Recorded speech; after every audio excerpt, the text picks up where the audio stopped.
Good morning and welcome to the Wichita City Council meeting. I'm Laura Gail Gamble with City Communications. Today is Tuesday, July 10th, 2018. Did you know that free nutritious meals are being offered to kids ages 18 and under through our Champs Meal program? The meals will be available through the end of July at 4 meal sites. You can find all of the details by visiting wichita.gov. And now here's a look at what's coming up on today's City Council agenda. The Council will be asked to provide public financing for Cargill and Sandstone Apartments. They'll also be asked to approve the proposed 2019 cultural funding allocations. The Council will also consider financing opportunities and consulting services for the Northwest Water Treatment Facility.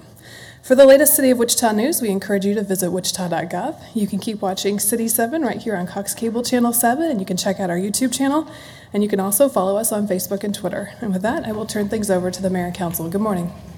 Good morning, Laura Gale. Thank you.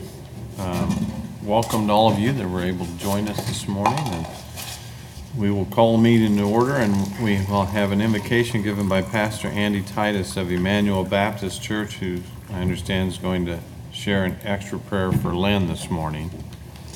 At least Lynn said she knows you. And then following that, we have a Pledge of Allegiance, and we invite you to join us for both. Pastor Andy, thanks for being here. Thank you. Father, we thank you for today that you've given to us and for this time we have to conduct business to further our city. We pray for guidance, for directions. We pray for your blessing over this meeting and the things that come in the days ahead for Wichita. Thank you for these people that are so willing to serve and to lead us. We pray for your guidance and direction again. We pray these things in Jesus' name. Amen. Amen. I pledge allegiance to the flag of the United States of America and to the republic for which it stands, one nation, under God, indivisible, with liberty and justice for all.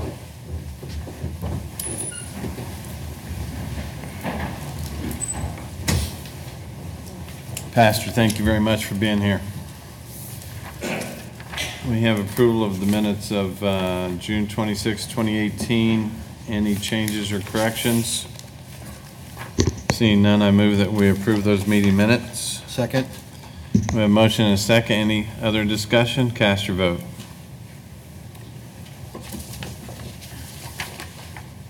Motion passes 7-0. Madam Clerk, next item, please. Barbara Myers, Highland Cemetery update.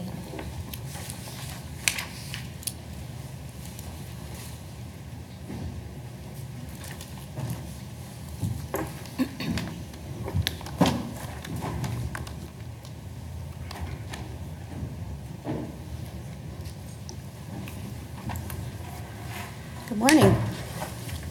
Good morning.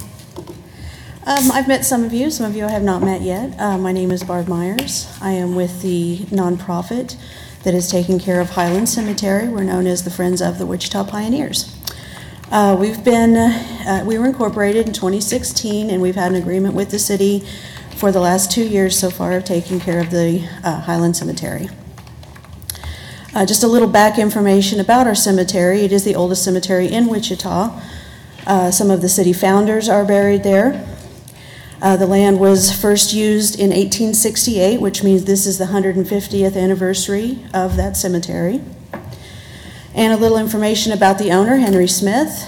It's been 110 years since he passed away, and his birthday is coming up next month. So with all of those bits of information, I thought that it would be appropriate to come talk to you about what we're doing.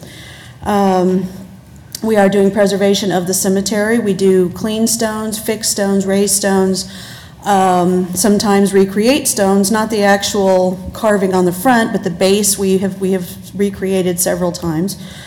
And in that process, we've also been doing the history of the cemetery.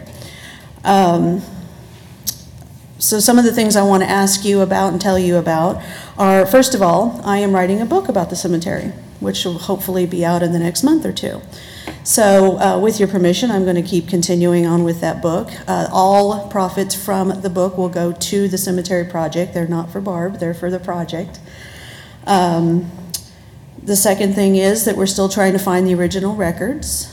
The records seem to have been at the city library, but we're not really sure. We do have access to what the records said online, so we're good there. We have the history, we have the information. And the third thing that probably to me is the most important today is the first mayor of Wichita is buried out there, E.B. Allen, and his stone is in very bad shape right now. And so what I would like to do is also get your permission to do some work on that stone to raise it up and to also celebrate the fact that he was our first mayor. I know that's a lot of information in a very short time, but basically the thing is that we just want to get permission to work on that stone, and I want permission to continue on with my book. So why don't you get with the city manager and we'll figure out what needs to happen from our side. Sure, yeah. Right. We always get family permission before we work on the stones anyway. We have not been able to find Mr. Allen's family, but because of the circumstance around him being the first mayor, we'd like to put some kind of a plaque or something, so that's what we're really needing is permission to do something like that. Thank you. Mm-hmm. Barbara, thanks. You've addressed us before, right? I have. Yeah. So thanks for all the work you do in putting a nonprofit together. That's really special stuff that your group does. How many people are in your group? We have about a dozen regulars that come and help us on work weeks. We do every third Saturday of every month. Yeah. We do a work day. And then I also do tours 3 or 4 times a year. Sure.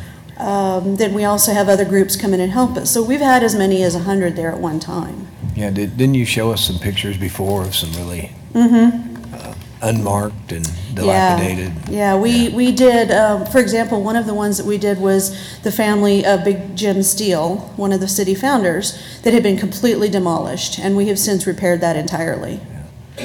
Okay. So we have, like I said, we've recreated stones and we've rebuilt stones. We've also just cleaned stones. And it doesn't matter if you're a somebody or a not so somebody. We take it all seriously. Nobodies, right? Yeah. Somebody. Well, that's great. Thank you. Yeah, thanks, Pete. Vice Mayor, did you have a comment? I just want to also thank Barb for the Wichita History from My Perspective Facebook group.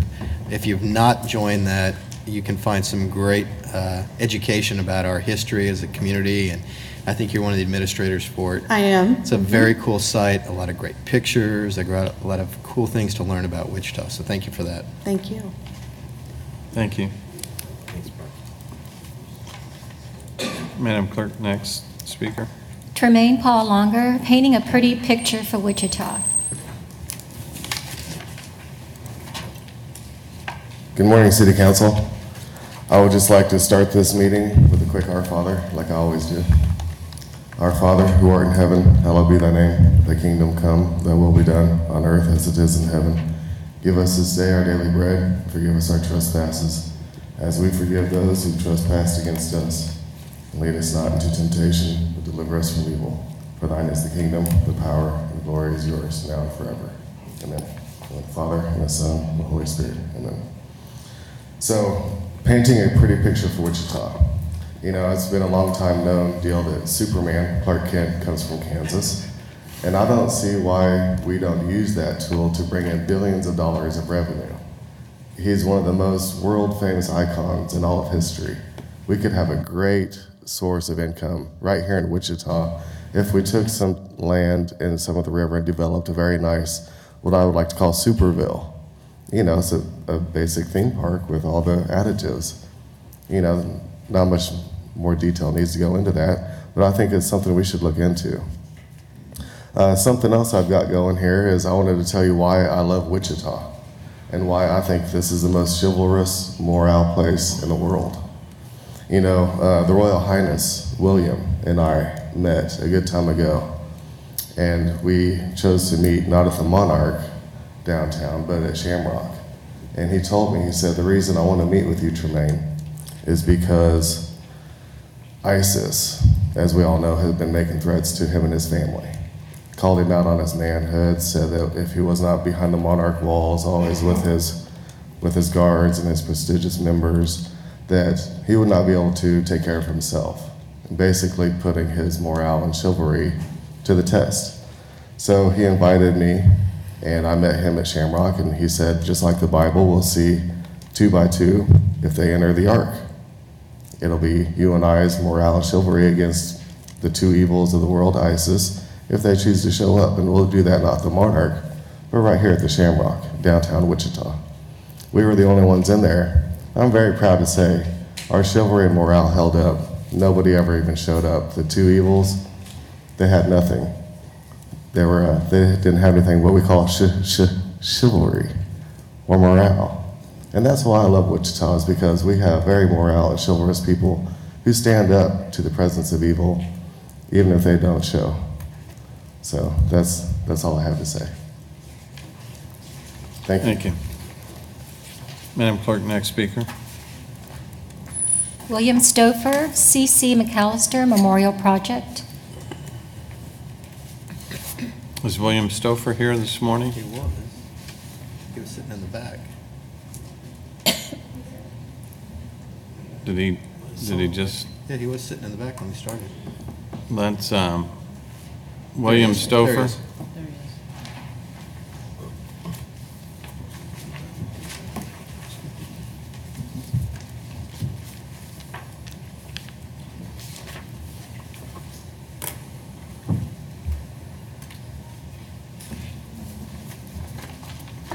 Good morning, William Stouffer, South Wichita. Good morning, Mr. Mayor, Council. I'm actually not here to complain about anything today. What I'm here to talk about is an idea that I had, and I'll go into some details. But let me preface it by saying, for those unfamiliar with C.C. McAllister, Charles Cecil McAllister is the artist that created our flag.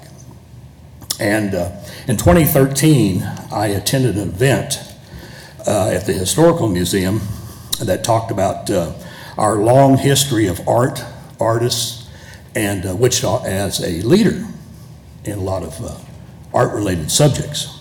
So in 2016, I got to thinking, we've celebrated the flag so much, and it's coming back even stronger as a symbol of Wichita pride, that one thing I think we're missing is recognizing the artist.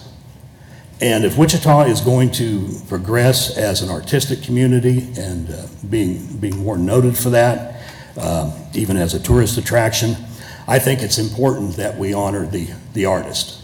So I come up with this idea, and it was presented along with an individual who is kind of an archivist of the family. She still lives in the area where he had his studio. Her name is Lynn Binky. And last year, she gave a presentation at the Historical Museum about the art, about the life and the times of the artist. And I gave a presentation downstairs about this project, and we had a lot of good feedback. So I think this is something that the community will enjoy. But let me go into the details. When I started doing this project, it kind of got more than I could handle. But we did make a lot of good contacts, and the Chamber was interested. Michael O'Donnell got on board at the time, and several other people, but it was just too big a project for me to handle. But here's the idea. When Mr. McAllister created his flag, he lived at 3558 Old Lawrence Road, or South Broadway. Now, his studio and home, his little truck farm, would be approximately where the south bank of the South Broadway Bridge is today. And what I would like to see happen is, and of course that's a new bridge down there, that's not the Rainbow Bridge or the John Mack, that's the South Broadway Bridge I'm referring to. That's all been changed a little bit, so the actual site and everything has all been moved. But what I think would be a neat idea is if we rename the South Broadway Bridge, as it's officially known, if we rename the bridge the C.C. McAllister Memorial Bridge, I think that would be one tribute. And at 37th and Topeka, there's a grass outcropping right there at the south part of the bridge. That would be an ideal location to have a relief or monument, or maybe even a statue with a little plaque going into the history of the man, about where he lived. And I think this would not only keep the civic pride moving forward in our community, but I think it could be an attraction for visitors that say, well, I understand about your flag, but who made it? And with some more information. Well, we have a great site in South Wichita you could visit. Along with that, if you get a chance to look at the area, I haven't contacted all the landowners, but there is land on the east side of the bridge, underneath the bridge, and on the west side, and a little bit on the south side. I think that this would be a good place to hold maybe an annual flag event honoring the man. We could have a visitor's tent, information booth, something that we can just, we could show artists in our community that we respect them and we're going to keep this thing going. Also give respect to the man and keep the Wichita Pride going. Thank you. Thank you. We always appreciate ideas to make Wichita a better place. Madam Clerk, next speaker, please. Tanya Jones, Police Procedures.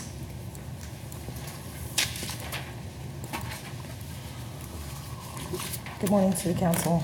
Tanya Jones, 67212. Yesterday, I attended the funeral of a young man. It was one of my best friend's sons, her only son. His name is Patrick Ball Morris. He was shot and killed on June 30th at 2 a.m. He selfishly stepped in when his girlfriend's brother pointed a gun to her head, and the brother shot him, killing him instantly. Robert Hill, 34, and his girlfriend, Brandy Royer, went on the run right away. Over 48 hours, running the streets of Wichita. No word from WPD who they were looking for. It wasn't like they didn't know. The sister right away identified him.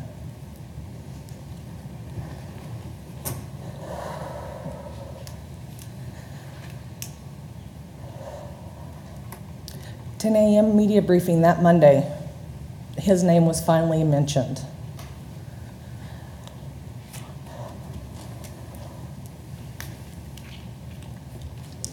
I don't know exactly what I'm missing, that this one incident, this name was not brought up immediately. Especially with his own sister identifying him. What does it take for a family to get justice immediately? I was later told that it was over 30 minutes before an ambulance even arrived. I'm sure it wouldn't have mattered if he was killed instantly, but still, what does that do to a family that finds out it took EMS or an ambulance over 30 minutes?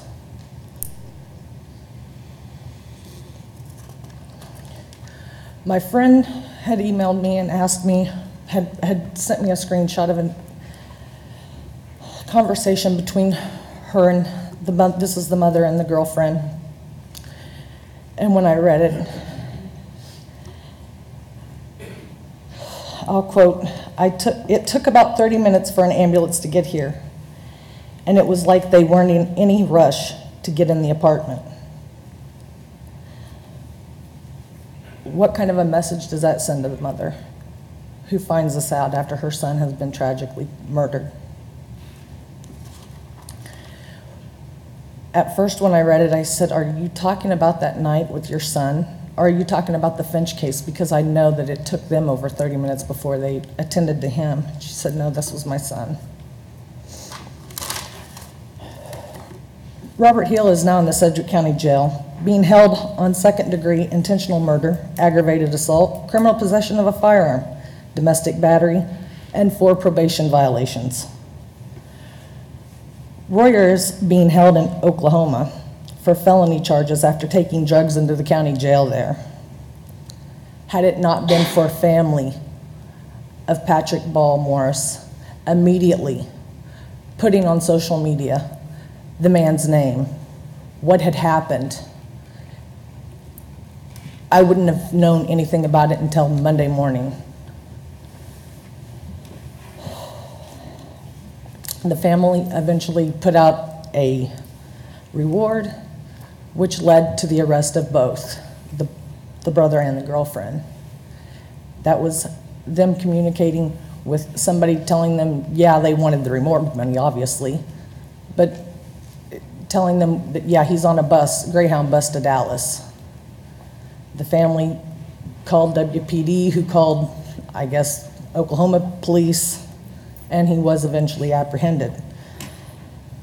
My problem with this is, why does it take the public to do an officer's job? And why were we not notified of a murder roaming our streets for over 48 hours? Thank you. Thank you. Madam Clerk, next item.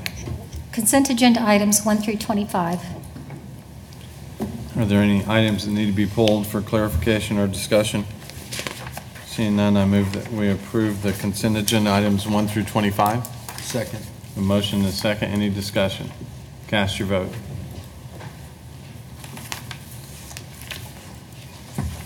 Motion passes 7-0. Madam Clerk, next item. Public hearing and request for letter of intent to issue industrial revenue bonds, Cargill, Inc.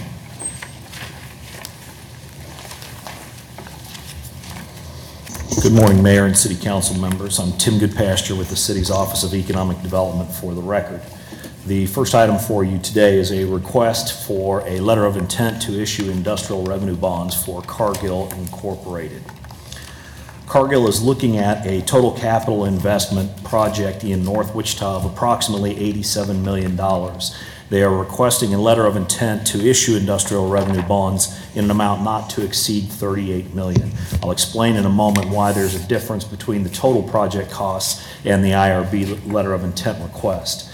The company is intending to build a new state-of-the-art biodiesel facility, which will be located at 1535 North Barwise, which is near 13th and Meade in North Wichita. This aerial here shows the property that Cargill owns in North Wichita. On the east side of this image, or the right side of this image, you can see I-135 or the canal route. You can see on the west side of this image, or the left side, Market Street and Broadway, and 13th Street is running along the bottom or the south side of this. So the property is just north of 13th Street, with Barwise running there in the middle and Meade kind of on the east side of the facility. Of the $87 million project, approximately almost $50 million of the project is going to be invested in new machinery and equipment. In the state of Kansas, machinery and equipment is not subject to a property tax if it's used for business purposes. Therefore, there is no need to use IRBs to achieve a property tax abatement on that machinery and equipment. The company is looking at building, again, a 20,000 square foot biodiesel plant and an additional 20,000 square feet of facilities for new offices, load-out facilities, and for storage. The biodiesel production creates a solid waste product that can either be disposed of as solid waste or can be processed into crude glycerin. This crude glycerin can be processed and sold to customers as is, or can be extracted back into the soybean meal that is processed here in Wichita. These are a couple of images that show what Cargill is looking at in terms of their facilities. These images show a transparency through the buildings so you can see machinery and equipment that it would be installed in the facilities in addition to the facilities themselves. In the image on the left, 13th Street would be running along the bottom of that aerial. You would be looking north, and that would be Barwise basically splitting the middle of that aerial. So of the $87 million investment, $30 million approximately qualifies as a solid waste processing facility under the IRS code. This is important because this allows the company to pursue tax-exempt financing on that approximately $30 million. The tax-exempt financing is important because that allows the company to achieve a lower interest rate because the purchaser of the bonds is not subject to paying income tax on the interest income that they receive from purchasing these bonds, which allows them to offer a lower interest rate while still achieving their targeted rate of return. Bonds are typically used to achieve a property tax abatement, and so in addition to the $30 million that qualifies for tax-exempt financing, there's an additional $8 million in real property improvements that to achieve a property tax abatement would need to be financed with bonds. Hence the request for a $38 million letter of intent to issue industrial revenue bonds would cover all of the tax exempt component plus the additional real property improvements. The bonds will be placed privately with Cargill. Cargill is projecting that it would create 8 net new jobs because of this expansion. Those jobs would be paid somewhere between $80,000 and $108,000 a year annually in new wages. Based upon the job creation and the $87 million investment, the company would qualify for 100% property tax abatement. But to achieve our local required ratio of benefits to costs of 1.3 to 1, the property tax abatement would need to be reduced to 81.5% on a 5+5 year basis. And Cargill has approved of that 81.5% property tax abatement. The estimated value of 1 year of a property tax abatement is approximately $337,000, the city's share of which is approximately $94,000. The facility will continue to pay over $63,000 in existing property taxes for other improvements at this site. A cost-benefit analysis was completed by the Center for Economic Development and Business Research at Wichita State University, which showed an overall ratio of benefits to costs to the city of 1.33 to 1, 1.30 to 1 to the city's general fund, and 1.38 to 1 for the city's debt service fund. Therefore, it's the staff's recommendation that the City Council close the public hearing, adopt the resolution of intent for Cargill, and authorize the necessary signatures. John White and Patrick LaRose are both here from Cargill and can answer any questions you might have specific to the company or to the facility, and I would be happy to stand for any questions as well. Any questions at this point? Seeing none, we will go out to the public. Anyone like to address the council on this agenda item?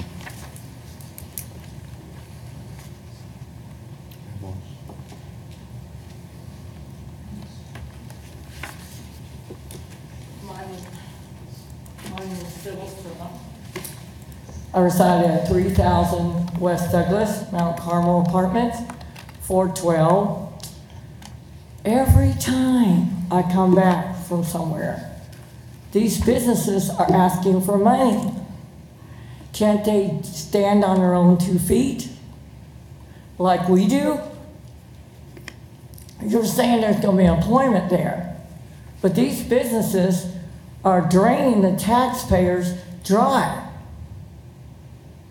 I have kids that are out in the workforce, working, and they tell me, I can't even go on a vacation.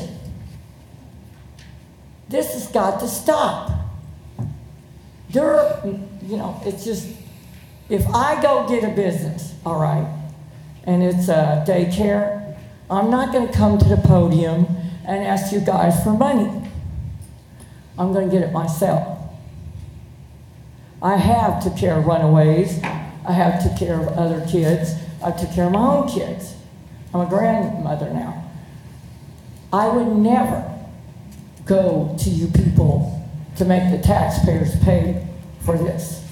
Cargill made a threat that they would get out of the Wichita, Kansas. Remember that? Does anybody remember that? And then they moved to an area. It's a nice area. It's on West 2nd. It's beautiful.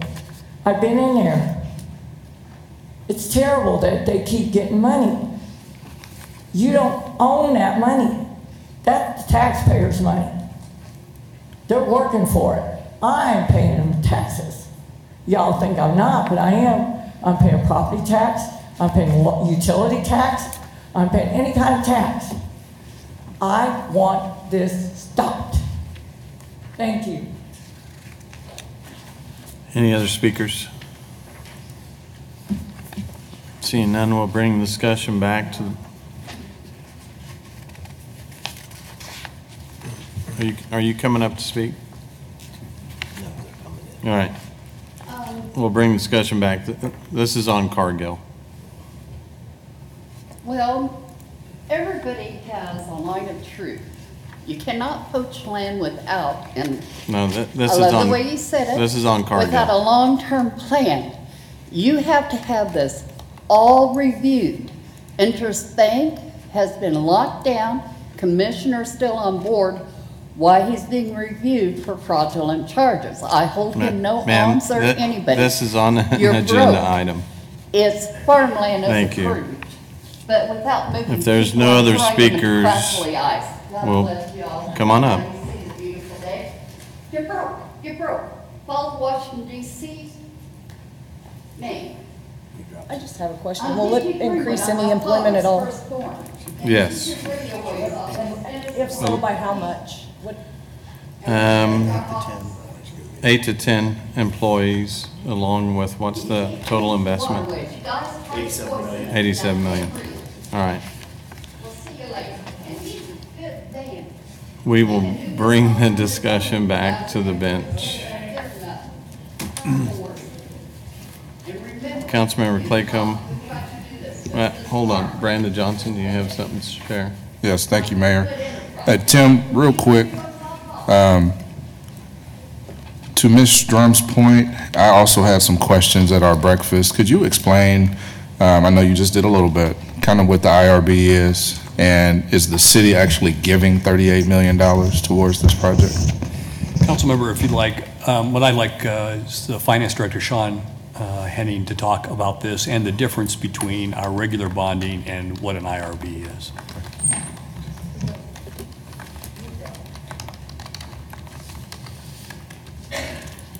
Good morning, Mayor and members of the City Council. Sean Henning, Director of Finance. When we issue IRBs, the city simply acts as a conduit, and the IRBs are secured usually by an underlying lease agreement with the company on whose behalf the bonds are issued. The security for those bonds is, again, the underlying lease, and it's structured in such a way that the payments are designed to cover the bond and interest that is due for the term of those bonds. In no way are the IRBs are not included in the city's financial statements. They do not impact our debt capacity. And they're simply included right now as a note disclosure in the financial statements. It's not backed by the full faith and credit of the city at all. It's not really the city's money that we're giving away. The bonds are purchased by private investors based on the creditworthiness of the company. So, does that answer your question? Yeah, thank you. Thank you. Anyone else before I hand it over to Councilmember Claycomb? Yes. Thank you, Mr. Mayor. I'd like to recommend that the City Council close the public hearing, adopt the resolution of intent, and authorize the necessary signatures. Second, and let me just add, we are thrilled that Cargill wants to invest $87 million into our city, and so anybody that wants to step up with $87 million, we're happy to look at opportunities for you. So we have a motion and a second. Any other discussion? Cast your vote.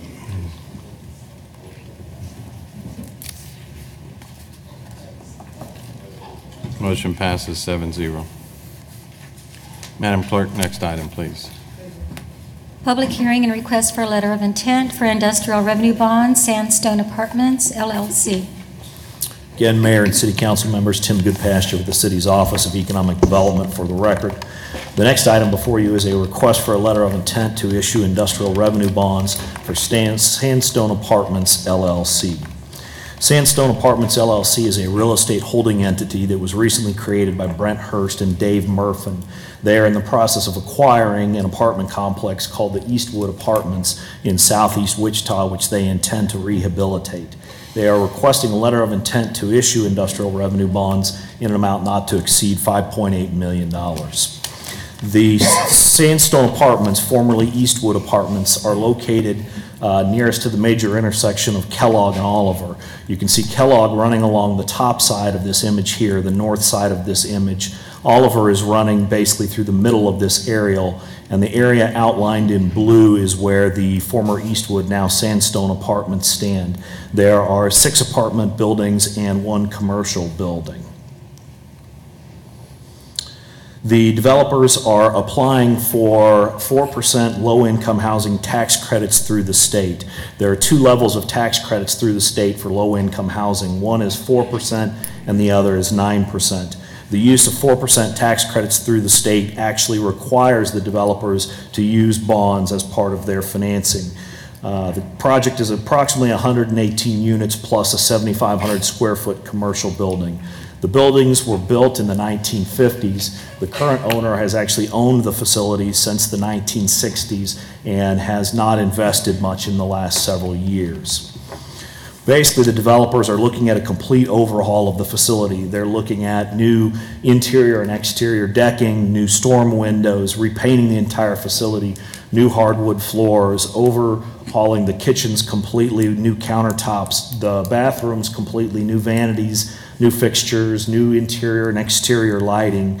Of the $5.8 million investment, approximately $3,750,000 would be invested into improvements into the buildings themselves. These are some images of the building as they look today. These are obviously both exterior shots. You can see the single pane windows, the overgrown growth on the outside of the building, the exterior doors to the building. The image on the left here, you can see some of the decking that is used on the second floor to access the apartment buildings. You can see on the right there a rundown parking structure. These are some interior photos. You can see on the left kitchen countertop, kitchen sink. On the right you can see a bathroom. And then these are also interior spaces. You can see some of the sheetrock that's torn out. And then on the right there you can see one of the stairwells to the building. The IRBs will only be used for a sales tax exemption. There is no property tax abatement being requested. The estimated value of the sales tax on this project is approximately $90,000, of which about $7,200 is the city's share of that. The bonds will be placed privately with Murphin Incorporated.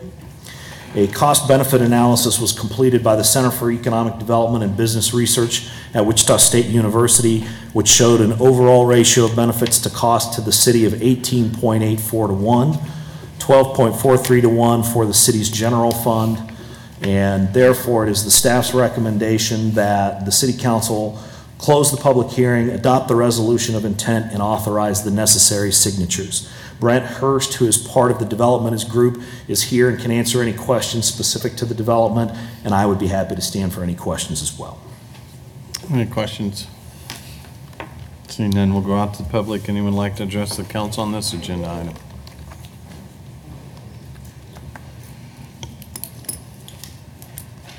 My name is Sybil Strom. I reside 3000 West Douglas, Mount Carmel, apartment 412.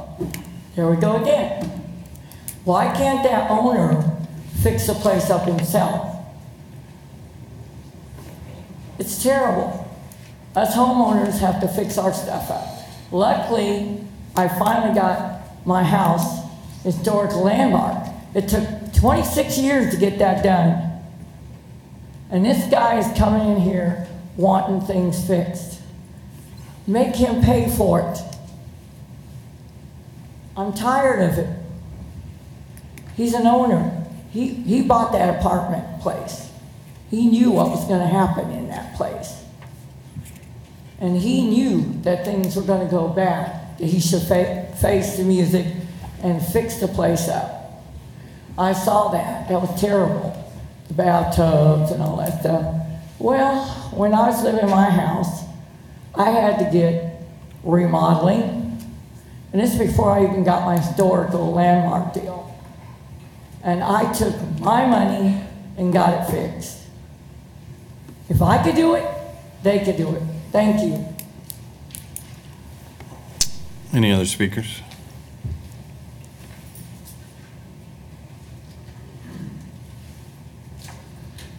My Byron Ackerman. A couple questions would be for the developer. Do they currently own the building, or is purchase of this building part of the overall plan? Purchase of the facility is part of the overall plan. Okay. So what we have currently is an owner that's had the property since the 1960s and has chosen not to spend money upgrading the apartments. I can see that they're not what I would consider good living conditions. What my other question would be is, when this project is finished, will it be low-income apartment rentals, or will it be upscale like we're having so many developments in town? Low-income housing. Okay. And on that basis, those really answer the two questions, because those, as I say, the facilities would not be what I would consider acceptable. And I was concerned that even though they're a lower quality standard, that we are not displacing low-income people by taking this apartment complex over. So to me, it sounds like it's a good idea. People will have better apartments, and the rents shouldn't change too much. Any other speakers? Seeing none, we'll bring discussion back to the bench.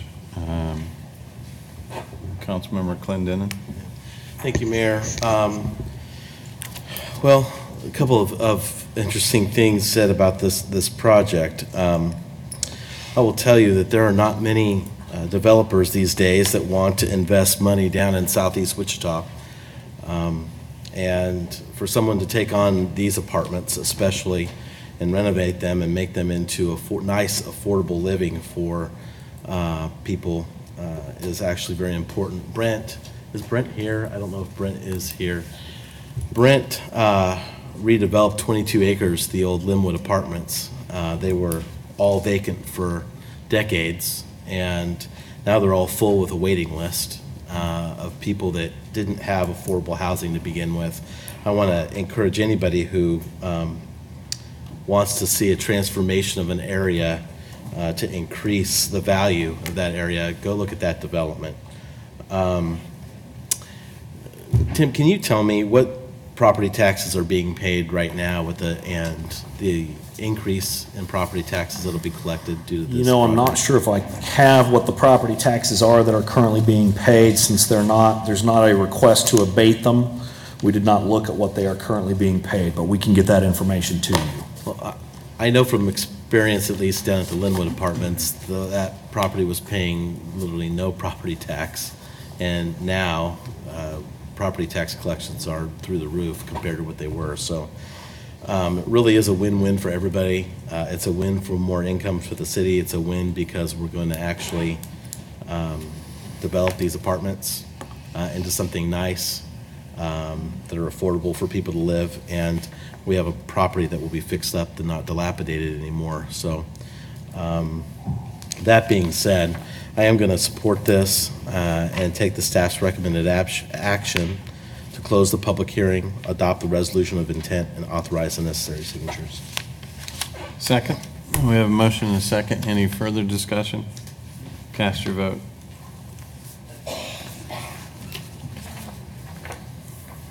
Councilmember Meissner, would you cast your vote, please? Thank you. Motion passes 7-0. Madam Clerk, next item, please. Community Event Resolution, Wichita Convoy of Hope.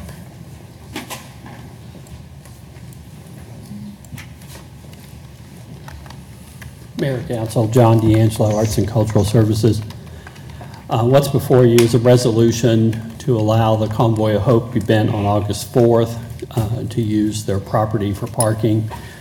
This event has been going on now for several years. It provides goods and services for underserved and in our community. The current land use does not meet the land use code.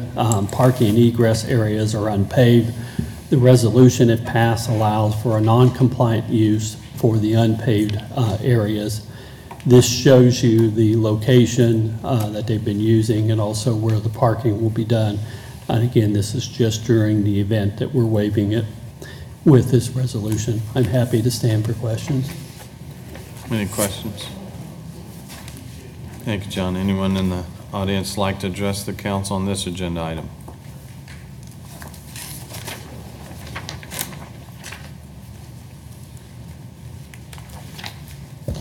Donna Worth, 67215. Wichita Convoys of Hope is an excellent event. I'm here just to ask some questions because I'm confused. The community events that this organization or other organizations put on, do they have to apply for permits and this community event resolution? Correct. Is that what we're saying? They have to apply for all of the permits. So even though this Wichita Convoys of Hope event is on Bethel property, there's some type of procedure that we've got to go Correct. through? Is that what we're talking about? Correct. And so if any community organization wants to put on such an event, there's a way to apply for all of these? Correct. Perfect, thank you. Any other speakers? Seeing none, we'll bring discussion back to the bench. Councilmember Clinton, and you're most familiar with this. Yeah, and this is in Councilmember Blueball's district, so I'll give him a chance to make the motion. But I do want to say that I'm very biased with this event. It is my church that does it, but it isn't just my church that does it. It is churches in the McAdams area, the Ministerial League, thousands of volunteers that make this thing happen. So it isn't just one church that does it. It's really a community effort to serve. Last year, I think 13,000 people in one day. And so we make a big difference, a big impact with this. And I just want to urge everybody to please support this application. Thank you. And yes, it's a great thing for the community. Went out there and checked it out. Haven't put the work into it like James has, but it's a very, very great deal. So James, if you want to make the motion, I'll be glad to second it. I move that we take the staff's recommended action. Second. We have a motion and a second. Any further discussion? Cast your vote. Motion passes 7-0. Madam Clerk, next item. 2019 Cultural Funding Allocation Recommendations. Again, Mayor John D'Angelo, Arts and Cultural Services for the City of Wichita. What's before you today is the 2019 Cultural Funding Recommendation. Just a quick review, city-owned and operated and funded via operating agreements. There are 8 of those that are listed here. The additional funding that it remains is left out there for cultural funding or for operational grants. There's also a funding source called Developing Arts, which funds technical development, and then artist access. The established mill levy equivalent of arts funding in the 2018 adopted budget was 1.32 for a total of $4,339,209. Funding for 2019 competitive grant process will remain at the 2018 funding level. 90.2% goes to the operating agreements. Another 9.6% goes to 20 organizations that receive funding through the competitive process. We currently give about 4% to 2 developing arts organizations and about 0.6% to 3 individual artists who have applied. I'm going to go quickly. These are just a listing of the funding and the amounts that are being recommended. These contracts will be back to you later this year, towards the end of the year in October or November for your final approval. These are the amounts that were recommended. Wichita Children's Theater and Dance withdrew because they did not have a current audit. The Orpheum was disqualified because they did not have an audit. We did make a couple attempts with them, but the committees chose not to review them. The 20 organizations total about $417,500. The developing arts groups, there were 2. One was chosen to be funded. The other one didn't feel that the grant was complete enough to fund for this year, but we're going to work with them and hopefully have them back for next year. And then we have 3 artist grants that we're also funding. Again, this is artist development. I'm happy to stand for questions. Thank you, John. Does anyone in the council have any questions for staff? Okay, seeing none, well, I take it we open it up for public comment. If there's anyone wishing to address the council on this item, please come forward. Seeing none, we will close public comment and bring it back to the bench. I would just like to say thank you to the members of the Cultural Funding Committee. I know you put a lot of hours in on this project and a lot of book time, and I appreciate the efforts and the service that you do to help us get to this point. So with that, I recommend action. I make a motion that we approve. I'm sorry, any other questions from the council? Any other comment? Okay, seeing none, I make a motion that we recommend the City Council approve the funding allocations recommended for the arts and cultural organizations by the Cultural Funding Committee. Second. I have a second from Councilmember Johnson. Any other comment, questions? Seeing none, cast your vote. And motion passes 6-0. Madam Clerk, please call the next item. Financing opportunities and consulting services for Northwest Water Treatment Facility. Good morning, Mr. Vice Mayor, members of the council. Alan King, Director of Public Works and Utilities. Bring before you today a request to submit a letter of interest for some financing that's available in hopes that we can replace our existing water treatment plant. It was originally constructed back in 1939, so you can see that it's closing in on 80 years old. It's a single source of treated drinking water for the region. We only have a single water treatment plant, which is a little bit unusual for the larger cities, but it's been working over these past years. But it is getting towards the end of its useful life. We have been investing money on repairs, some fix on failure, some after failure. We've got some funds in reserve to do that, but we think that it's a prudent action for us to consider replacing the water treatment plant. And because a catastrophic failure of this water treatment plant would basically leave about 500,000 people without water. We did apply for a WIFIA fund, which is a kind of funding that's available through the federal government. And we submitted an application for that funding back in 2017. What this loan does, it's a loan. What it does is it covers 49% of the project cost. It locks in at a low interest rate, and it smooths rates by delaying when you have to pay it back. That's probably one of the more attractive aspects of this loan is that you don't start paying it back until 5 years after the end of construction. If you assume about a 5-year construction period, we wouldn't start paying this back for 10 years. The 2018 WIFIA is expected, as a national program, is expected to fund $11 billion in water infrastructure projects, and their priorities include clean and safe drinking water. Our project would rank high in the kinds of selection criteria that they use. When we did submit the 2017 letter of interest, we did not get an invitation to apply, and the comments that they made to us, they're very forthcoming in letting us know what sorts of improvements we could make for the next round to submit. And what they said was you have to commit to a project delivery method, meaning do you want to do this design bid build, through a P3 sort of an arrangement or some kind of a hybrid. We had both a P3 and a design bid type of approach included in our submittal, and they said it's going to rank you much higher if you can lock in on one. Another thing that they said was submit on a single project. We had submitted for both the water treatment plant and a sewer treatment plant.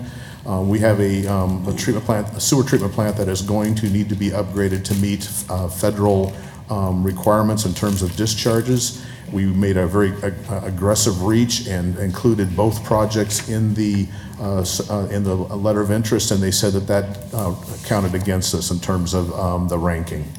And then finally they said, in order to rank high in consideration, we really needed to have a better definition of our costs to make it more shovel-ready, and that included making sure that we had at least preliminary design, and then before the actual application, plans to do a 30% design. So one of the things that we looked at real hard going forward with this was, how would we finance this project? So we looked at revenue bonds. We could finance 100% of this project through revenue bonds. That's what we do now. And we could do it for a 20-year bond issuance, 30-year, 40 years, and you can see the different interest rates from 4.11 to 4.86. And again, you could do that for the entire project. And that's how we would normally do it. However, there are a couple of other options that we wanted to look at, and one was the WIFIA, the far right, and that's you at 4.13%. You can go up to 49% of the project.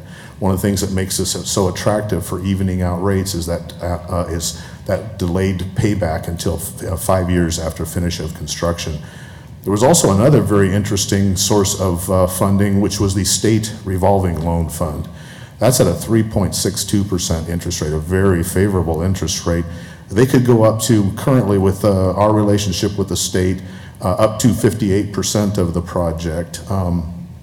And so and it's 2 years after the disbursement, not the 5 years after construction. So even though it's at a lower interest rate, you'd have to start paying back that fund earlier.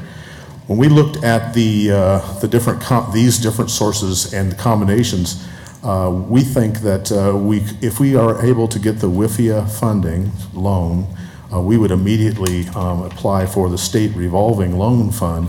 And we've talked to the folks at the state, and they said that they're actually encouraging us to go after this money. And so we think that a combination of both WIFIA loan and state revolving fund would give the city the best financial approach to funding this project. Hey, you can see, Alan, yes, sir. Can I interrupt just a question back on that slide? So on the far right, the 4.13%, so that's a 30-year payment. 20 year? 30 year? Yes, sir. And it starts 5 years after the completion of construction. Yes, sir. So is the present value of money, is that determined, we get 10 years of somewhat free money from the feds? So that's calculated that 4.13 is involved in that, or would it be even less? Go ahead, Dan.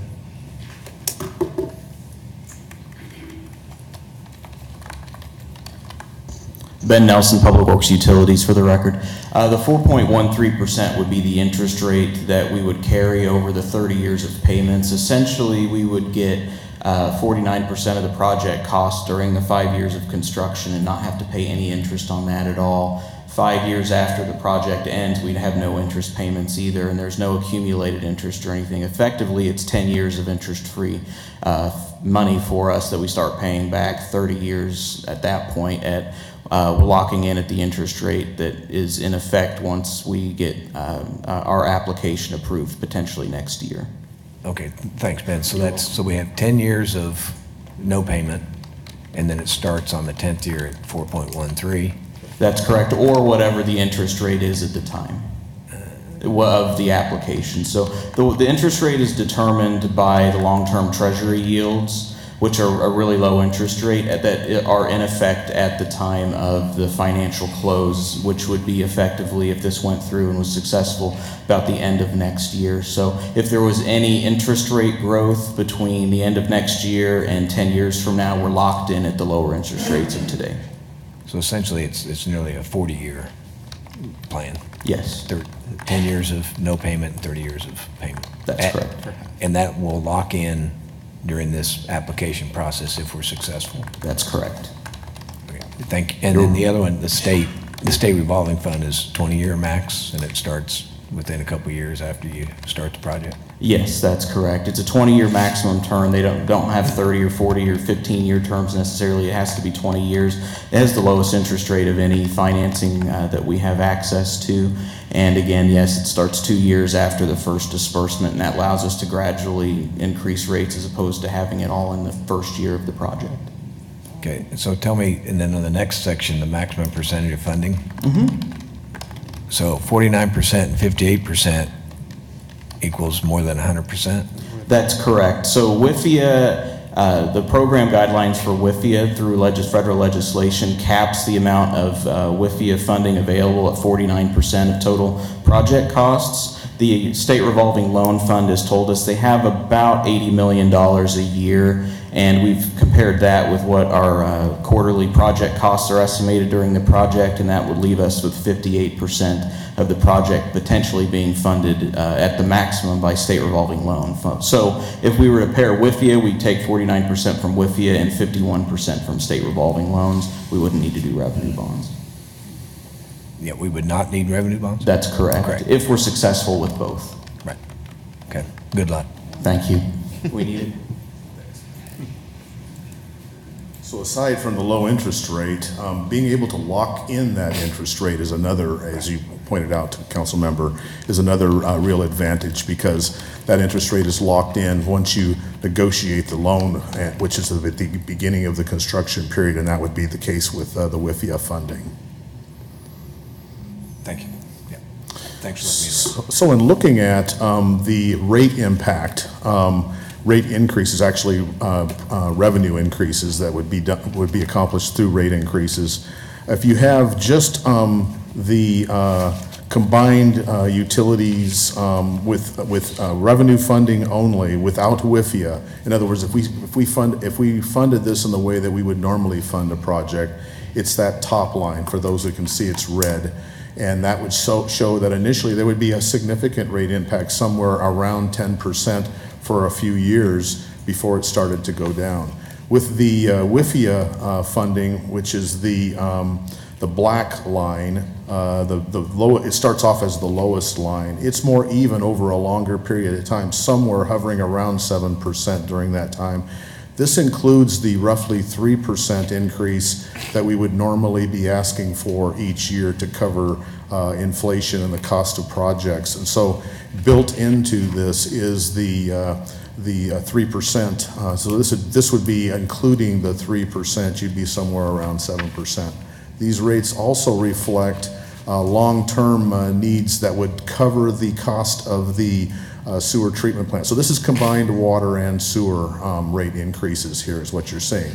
Now the green line, the middle line, starting off anyway, is somewhere around 8%, but as you can see at 2022, it gets down in the lower range and then stays down below the combined, the WIFIA funding. So there's advantages to each of them. I'm looking at total cost, total rate increases over years. What we would recommend is the green line, which starts off at 8 for 3 years and then gets down at somewhere around 6. And then as you can see, all three lines converge out into the future at that roughly 3%, which is what we would be asking for each year anyway. So there's some advantages to being able to pursue this sort of financing over what would be our traditional revenue bond financing. So when we look at the treatment plant that we're talking about, we're looking at a 120 million gallon per day facility, which is roughly what we can get firm out of our existing treatment plant. That also is adequate for us to be able to meet our water demands out into the 50-year planning horizon that we use. That takes into consideration peak use, which is what you have to design to. You know, we operate at lower gallon volumes through a lot of the year, but then you have to be able to account for not only the irrigation use during the summer, but also peak demands that you get on a daily basis. This number gets us there. We're talking about siting it on an existing location on 21st and Zoo Boulevard, next to the expansion of the Cox Machine facility. We're looking at construction starting Q4 of 2019 and going through Q1 of 2024. So as you can see, it's a long-term construction project that you'd have to engage into. The financing sources. Alan, yes, sir. Are we locked into that 120 million gallons per day? So my concern is, and I've had this discussion with the manager multiple times, we really don't know yet what kind of investment we're going to have to make in our old plant totally to keep it running for the next 5, 6, 7 years.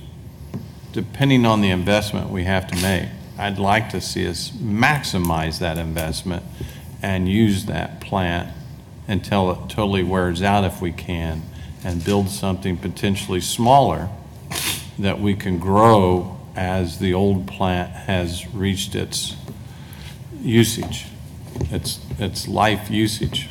And I know we've run some numbers that actually lower that chart just a little bit, but then it skews it on the back end somewhat if we delay the cost of building 120 million gallons per day and build like 80 million gallons per day, which would, for the most part, depending on weather, would take care of typically most of our usage. And if we do a couple of more projects that sell gray water, it could even go further. Yes, sir, Mr. Mayor. Answer to your question is yes, we could consider other alternatives. We are not locked into the 120 million gallon a day at that site. That's what we would be applying for, which is probably the biggest plant we would be considering building. But to your point, there are other options that could be available to us, and we're going to know more about those options as time goes on, particularly the point that you make, which is during the construction period, the 5 years of construction, we're going to have to keep the existing treatment plant in service because it'll be our only source of water until the other treatment plant is completed.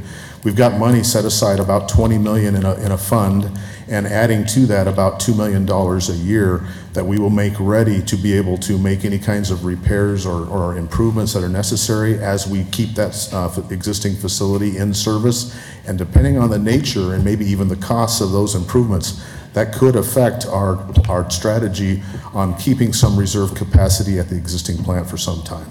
All right, thank you. So we're looking at an approach where we would be applying for WIFIA funding for 49% and then taking a very conservative approach where in our letter of interest, we're asking that the other 51% be funded by revenue bonds. That one line, that black line. The idea being that we have not received the approval of the state revolving funds yet, and so we want to make sure we take a conservative approach in our letter of interest so that we aren't taking credit for funding that we haven't presently received. So we're taking a conservative approach. In the proposed letter of interest that we've developed and that is before you for your consideration today, we've taken in the advice and the comments that were given by EPA on our last letter of interest. And so, for example, committing to a project delivery method, what this letter of interest does is it takes a hybrid design build approach that we can talk about here in just a few minutes. But what that basically does is it uses kind of the best of different approaches, and also it's a progressive approach in that it gives us off-ramps. So along the way, as we are proceeding with this project, if things don't work out the way we think they could in terms of or the actual cost estimates of the project or other things, we have built into the process the approach that we have represented in this letter of interest, off-ramps, so that we can make changes. We're submitting for only a single project, so this letter of interest is only for the new water treatment plant and not for the sewer treatment plant. And then we're also taking an approach where we have done some preliminary engineering, actually a rather rigorous preliminary engineering effort to firm up our cost estimates and to answer some questions about the configuration, the type of treatment, the level of reliability that we have at the facility, taking into consideration what we anticipate the council's comfort level is going to be with failure of the facility. And we've developed a letter of interest that reflects this information, and we've also presented a plan that takes it in, that makes use of the year between the submittal of the letter of interest, and if we should get an invitation to apply, you have a year during that time, and we've submitted a plan that shows that we would be started on a 30-year design during that time, so that by the time our application hit, we'd have our 30% design completed. We would also actually release requests for proposals during that time to get a DBO team and a construction manager a contractor in place during that time. So that's about as shovel-ready as you can get, taking that into consideration that we already own the property that we would be building it on. We hope that that positions us well in terms of being successful in getting the WIFIA funding.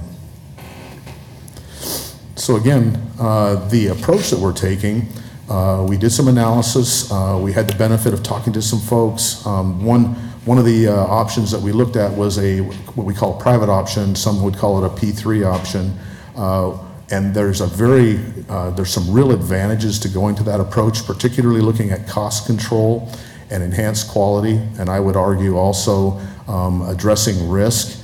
And so there are definitely some benefits associated with that approach.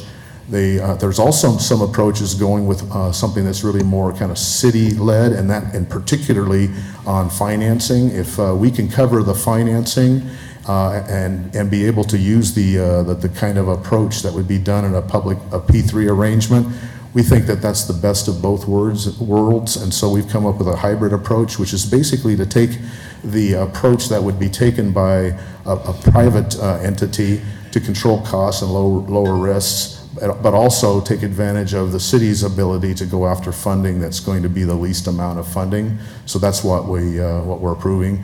And we're also talking about a progressive approach to this hybrid DBO, to where as we get to, say, a year from now, we think this is the way to go, but if for whatever reason things change or we get better information, if we want to change and go purely with a private option, we have that off-ramp and can do something like that. So we want to build ourselves, try to take advantage of the best approaches that are out there, but also build in the flexibility to change our direction if we need to.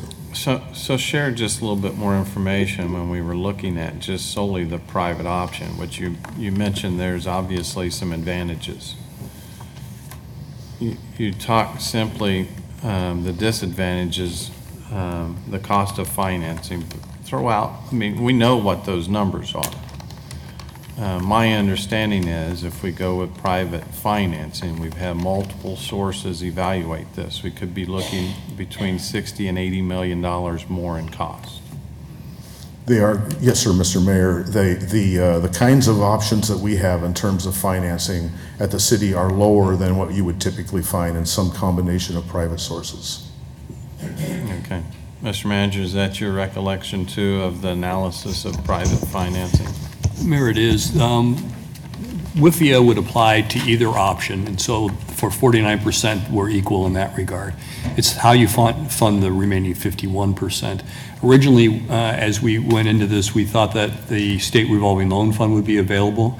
We have communication from the state that indicates that they call into question whether or not a true P3 would be eligible for that very favorable rate. So if that's the case, then we would be back to some kind of private activity bond or to other equity consideration. Thank you.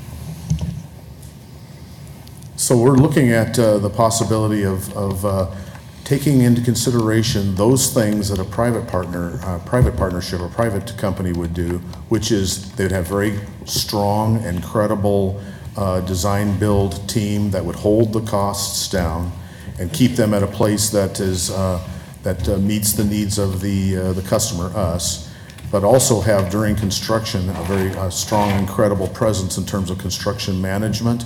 And so what we needed to do to have this hybrid DBO is replicate that by having those sorts of people, the same pool of people that a P3 would be going out and talking to. We would have to go out into that pool and find that talent and have it on the team. So it slightly increases the costs of the construction management.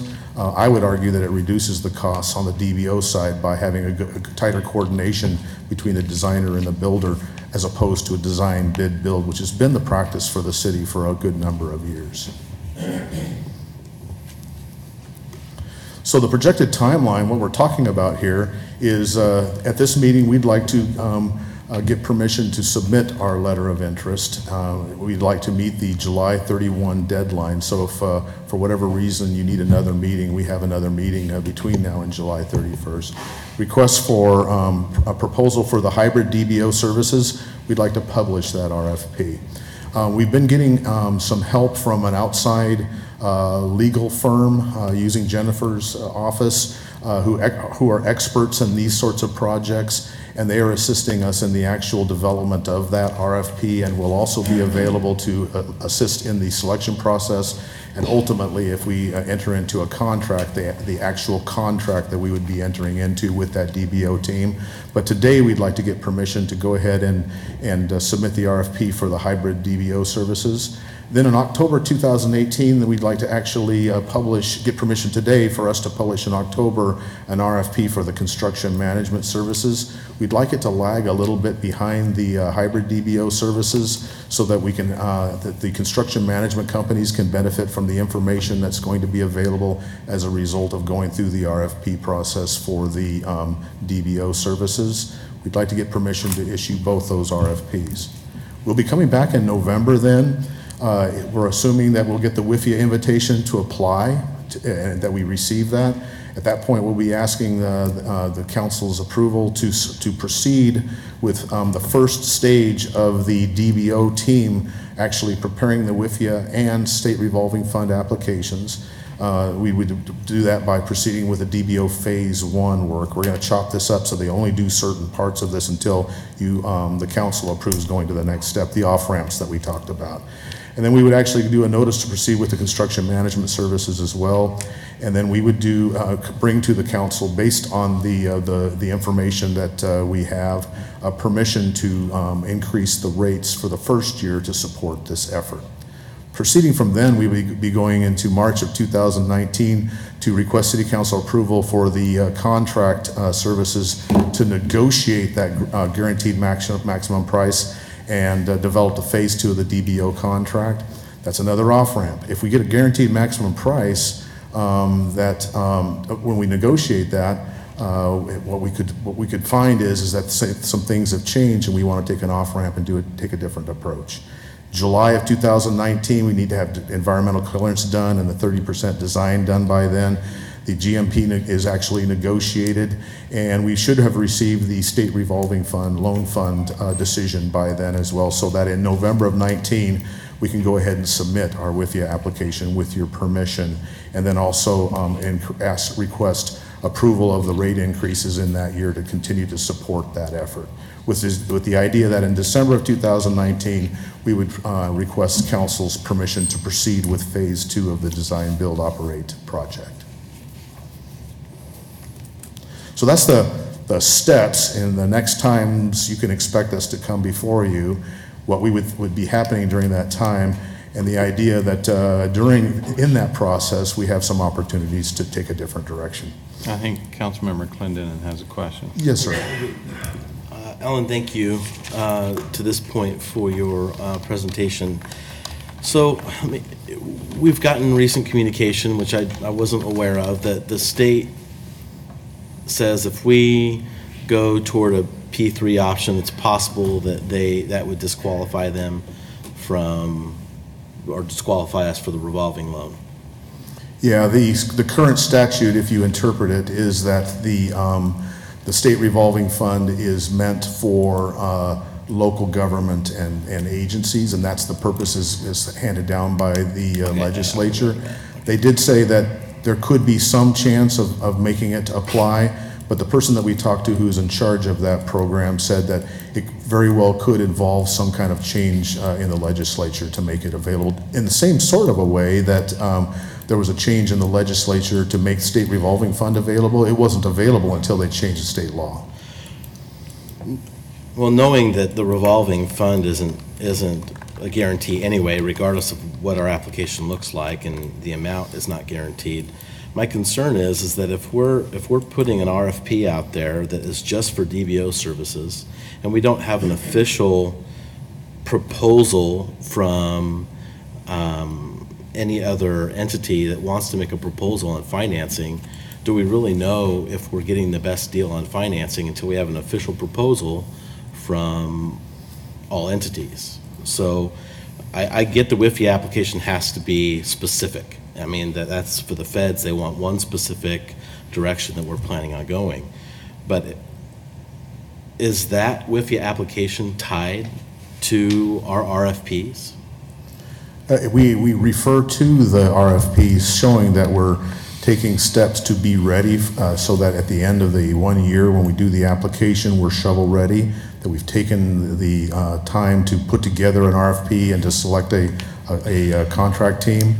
But it does not preclude us from using state or revenue bonds to cover that amount. So for example, if the state revolving funds were not available, then probably our next best alternative would be to cover that with the revenue bonds instead of the state revolving fund, which is what our application currently, our letter of interest currently shows. Well, in the spirit of being flexible, I'm just concerned that, my hope would be that we could put an RFP together, even a separate RFP, to see what type of other financing mechanisms are out there. So we would have our RFP for DBO, but we also would have an RFP for informational purposes for us, saying, hey, what other financing mechanisms are out there, and does somebody have an idea for a DBO and finance option on top of it?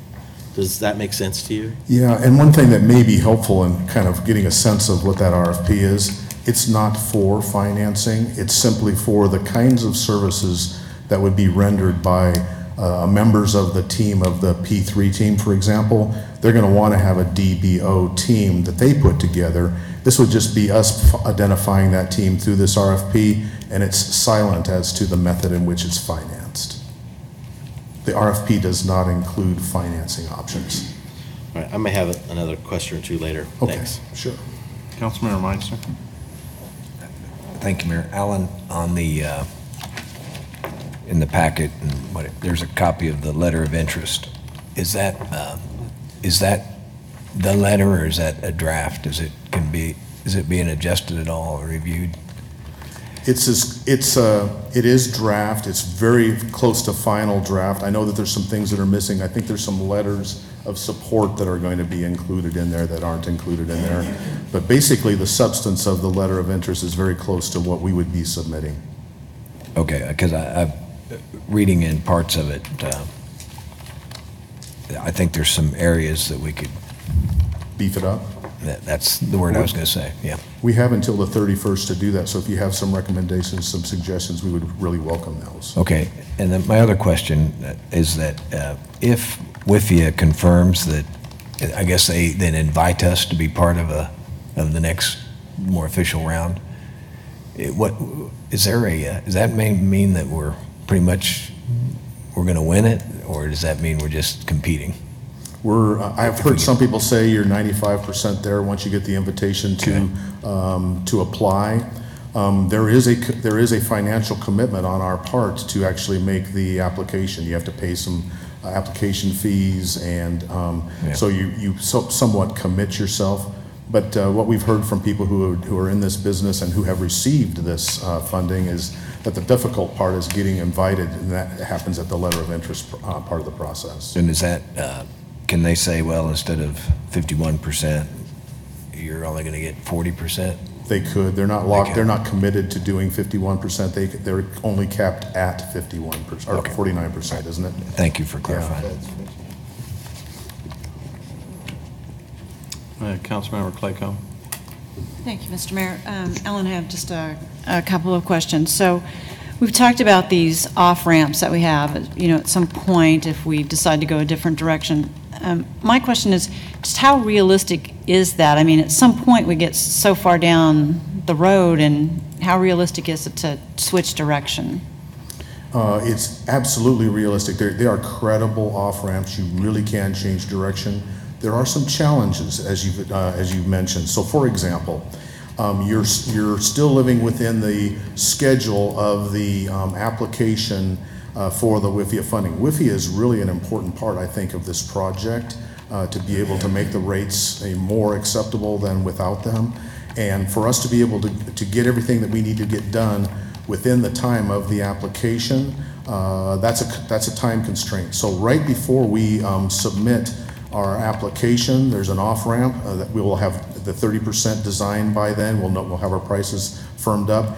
And if, for example, we find that the prices have just escalated way out of control or way out of expectation, we could, if we wanted to, have that be the end of the work by the DBO team and select somebody else, like a private partnership, to proceed with the WIFIA funding. Like the manager mentioned earlier, the WIFIA funding could be available with a different set of players. The problem with that might be that the time from the decision to go a different route to the time that the application would due is so short that it may be difficult to cram in there a competitive procurement process. The council may be looking at sole sourcing it to that other alternative. So there are some practical implications of living within that schedule.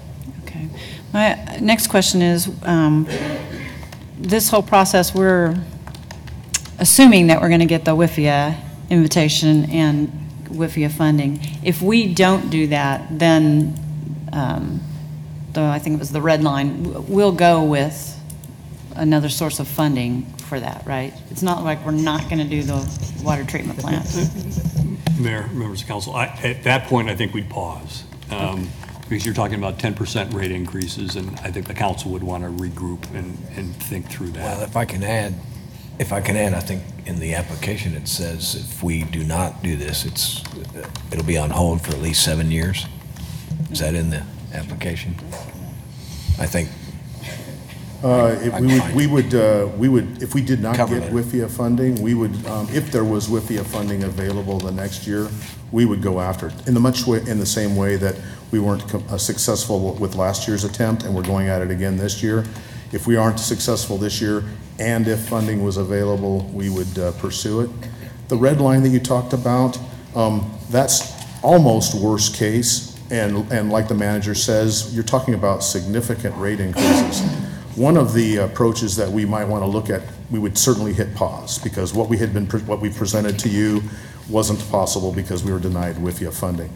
But one of the things we might come back and look at is, so what about a combination of revenue bonds and state revolving fund loans? That can go all the way up to 58% of the project. That would have a better rate impact than just purely with revenue bonds. But as the manager stated, we would be hitting the pause button and looking at alternatives and coming back to the council. Okay, my last question is, on the state revolving loan fund, is a hybrid DBO considered a P3 in there? You know, because you said it looks like a P3 might not be eligible for state revolving loan funds. So is a DBO hybrid? No, our DBO hybrid is still considered eligible for state revolving fund because they are contractors working for the city. It's still the city's project. Thank you. Thank you. Any other questions? I do, sure. Yes. Alan, has the RFP already been written? It's not finished. We're writing it, so there are still we still have some flexibility on that. Well, so is the intent right now to write the RFP to where there is a definite off-ramp after 2 years of operation? Or is it being written in a way to where we're going to operate, and if it's going well and costs are being controlled and we're having a lot of success with the current operator, that we just stay on that highway and stay in that plan with that operator? We have the flexibility for purposes of costs. We looked at a 2-year engagement, but we're writing it in such a way that we're flexible, that we have the option to take that exit at 2 years, or if, like you say, we find that there's reasons to continue it, we have that option available to us as well. All right, thank you. Anything else? We'll go out to the public. Anyone in the public like to address the council on this issue? Seeing none, we'll bring the discussion back. Oh, sorry. Excuse me. You choked him up. I know. Could you put page 6 on, please? Could we have page 6, whoever has control of this? There we go. Thank you. Members of council, Mr. Mayor, my name is Greg Ferris. I do represent Table Rock Investment Company. I'm here kind of in a dual role today, and I'm going to talk about both of those roles. One is as a representative of Table Rock. I'm going to say very little in that role. Peter's here, and he's just a little smarter than I am, so I'm not going to say a lot. I'm going to talk a little bit too, as well as somebody who sat up there, and I was figuring it out as we were talking about this with somebody the other day, that 1/3 of my adult life was sit on that side of the table. Kind of scary when you think about that, but because I'm an old guy. But the reality was, when they asked me, you know, why are you doing this? Because frankly, I'm getting paid, but it's not like this is as much as I get paid to do other stuff. I said, because I care about the community. I said, you don't invest 1/3 of your life, your adult life, in something you don't care about. When I was first approached with this whole concept, my response was, well, duh, why wouldn't anybody go down that road? And I knew very little at the time. The more I studied, the more I've looked, the more I understand that really the route you're going down is not the best route you can take. It really isn't. The information that was used to come up with some of the numbers, frankly, is wrong. I got the background information that showed that private capital at 14%, nobody borrows money at 14%. That's just ridiculous to even use a number like 14%. Where a number like that comes from, I don't know. But that was the number that was used to determine how much it would cost to go with the straight P3 option. I think you've been misled a little bit as well, and Peter might talk about this a little bit more because he's very, very involved in state revolving loan funds in California and some other places that, quite the contrary, it's very easy to write this so that you can use state revolving loan funds. The other thing, since state revolving loan funds are federal funding, with the WIFI application, you really only can use 80% of federal funds in the project, so you're going to have to come up with 20% anyway as a community. So there's all kinds of little things that you're not being told. One of the things that's most concerning to me is on this page, if you look at the right side at the bottom, it says that preliminary design completion by Burns McDonald team, that's fine, except for one thing. So you've already then decided on a sole source in this project. You have no idea what's out in the marketplace, because you're basically saying that Burns and Mac is going to do the 30% design. If they do the 30% design, you're giving them the whole project. Now, they may put together a team as far as the DBO goes, and we use all kinds of DBO, DB, DDBB. I mean, you can haul all these letters, and the community out there is very confused. I was very confused. We're finally starting to get at least a handle on what some of this means. But the reality is that you've now chosen to go to sole source. I've never seen a project in the city of Wichita that's going to pay $40 million in consulting fees that was a sole source from the very beginning. I mean, that's almost unbelievable. This is a $500 million application. $500 million. How many workshops have you guys had that went into all the background of all the financial information on this? You know, we did a $35 million sewer treatment plant when I was on the city council, the last project I did. It took us almost 9 months to go through all the workshops, all the information. We had at least 20 public meetings on a $35 million project, and Mr. Fry can probably attribute how many complaints he's gotten on that sewer treatment plant. Probably 0.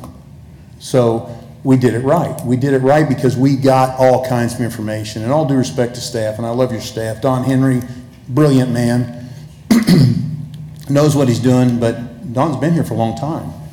You know, by the completion of this project, he may very well be retired.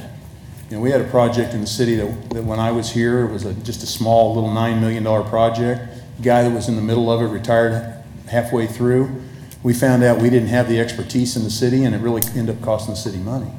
That's why going and looking at different alternatives, and there is no off-ramp from the DBO like they're saying. He admitted, you really can't get to that when you get to that point because you're already invested too much in that.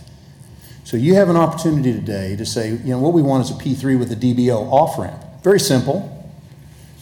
Interesting, they've already written the RFP before they even came to you with the information. Well, it's pretty easy because you've already done the sole source. You've already determined how this is going to be done. That's not the way, at least that I remember, that we operated for the 12 years I sat up there.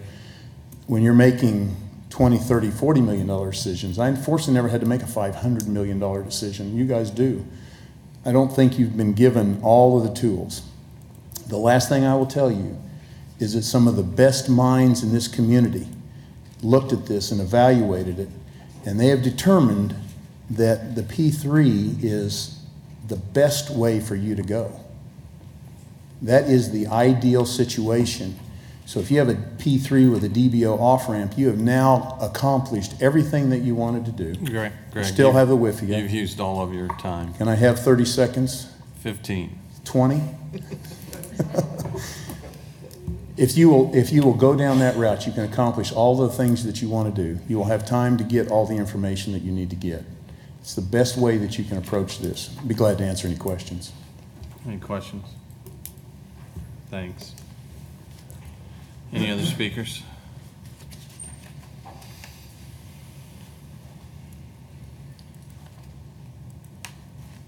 My name's Peter Lucchetti. I'm from Table Rock Infrastructure Partners.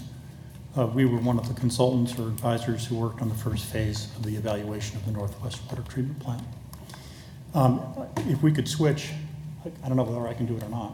If we could switch to the graphic that showed the cost, yeah, thank you. I want to start by saying I'm absolutely certain that we presented cases to the city that are better than the cases you see on that graph. And I think you really need to take that to heart when you think about what I'm telling you right now and what I'm going to tell you in the next couple of minutes, the limited time that I have. There are a number of things we can do to improve on what you see there with high confidence.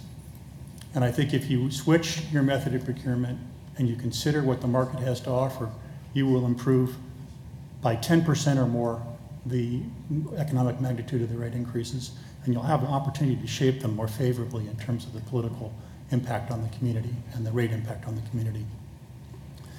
Second, I want to be clear that there's been a lot of confusion around these cost of capital discussions between P3 and DBO and the city performing on its own. I think the information that you've received is incorrect, and I want to be very clear on this. It's been a real battle to try to get the right information out to you and on the page. There's been a lot of attempts to suppress the conversation, and I think it's inappropriate. I do want to say this about the cost of capital. On game day, when you set the cost of capital for this project, relative to what you've been told, relative to WIFIA and the SRF, and I want to point out that I'm the chair of the board of the California Infrastructure Bank in California, appointed by the governor of California, and we fund the SRF in California. As a board of director, I'm an SRF expert in terms of the way we fund that. Hundreds of millions of dollars a year we fund into that program. I see every presentation. I know every detail about SRF. You've been misled and you're giving incorrect information. We called Hush Blackwell in Kansas City and asked them if there was a constraint in Kansas on through a P3, offering you the SRF option. We're convinced if we could bring Hush Blackwell down here, they'll tell you there's not a constraint. And I know it from the California experience, there's not a constraint. That's incorrect. So I think there are a number of issues here. I want to break the podium. There are a number of issues here that should be of deep concern to you. The way the SRF story has been represented, P3 and DBO have equal access to that. I know you've been told that it's not true of the SRF, but it is. It certainly is true of the WIFIA. We can put a story up there that beats what you see up there. And I'll tell you this, I like open, transparent competition. I like an open, transparent democratic process. I'd love to participate in one. We've been denied that access. Been denied the access to give you a better story. And if you put this out to the market over and above what's going on here, and the way this procurement is set up, the DBO, the way it's written into the WIFIA application right now, the time constraints in there are going to curtail and prevent you from having the kind of process that will create the discovery you want on that page. So I really strongly encourage you to change course. I want to close by saying I genuinely, wholeheartedly believe in the democratic process. I believe there should be high transparency here, and all we're asking for is the opportunity to come and present that to you. In fact, I'm going to close by this. I'm formally requesting that you allow us to come to you and make a presentation that responds to what staff has said, so that you have another point of view. And then I strongly encourage you to put out an RFP that lets others do it as well. And I think you will be more than rewarded for that in the best possible way of what this country should be doing in the procurement of infrastructure in a transparent democratic process. That's what this community deserves. I do want to say this one last thing. In case it's not apparent to you, a $500 million project in the United States is among the largest water projects that will be done in the country in the next 2 to 3 years. You're not currently on a course to hear from the top players in the country. Burns and Mac is ranked 17th in water. The top 3 players in the country are AECOM, number 1, Jacobs, number 2, and Black & Veatch, number 3. And then you go down from there. You're going to get Tetra Tech, you're going to get Stantec, you're going to get MWH Global. You've heard from none of them. And you should never proceed with a $500 million project without that kind of market feedback. I really urge you to get that kind of market feedback and let us help you do it. Not exclusively, through a formal competitive process that's in your self-interest and improves on what you see on that page. Thank you very much. Any other speakers? No other speakers will bring the discussion back to the bench. A lot to digest. I do want to say one thing, and I know I'm maybe at times, hopefully mostly in private, the harshest on our staff. But I don't know that I ever say that our staff is intentionally misleading us. And we put a lot of faith in our staff, and let me tell you this, we question our staff. We question our staff intensely. And so I guess it bothers me a little bit for you to tell me that our staff is misleading us. One issue that I also have, we're not shutting anyone out. All of the big 3 that you named, they have every opportunity to still bid on this project. Does that shut them out? Does this process shut them out, Robert? No, Mr. Ferris, I think misread maybe a poorly written slide. We're going out for proposals for the DBO, for that first phase of the DBO. So Burns and Mac does not have that contract. They only had this contract to get us to the WIFIA point. And I know people are throwing out the name Burns and Mac, but they're not even the ones that are the sole entity that's helping us with this WIFIA. There's a long list of teams, including some national players that are helping us on this. I know we have some of the partners in the room today that are not Burns and Mac that have been helping us. So I don't know where people get this idea or notion that we're just using Burns and Mac, that it's already a done deal. So I think that's incredibly misleading. We are not tied to Burns and Mac. So I would caution anyone sharing that information that we are.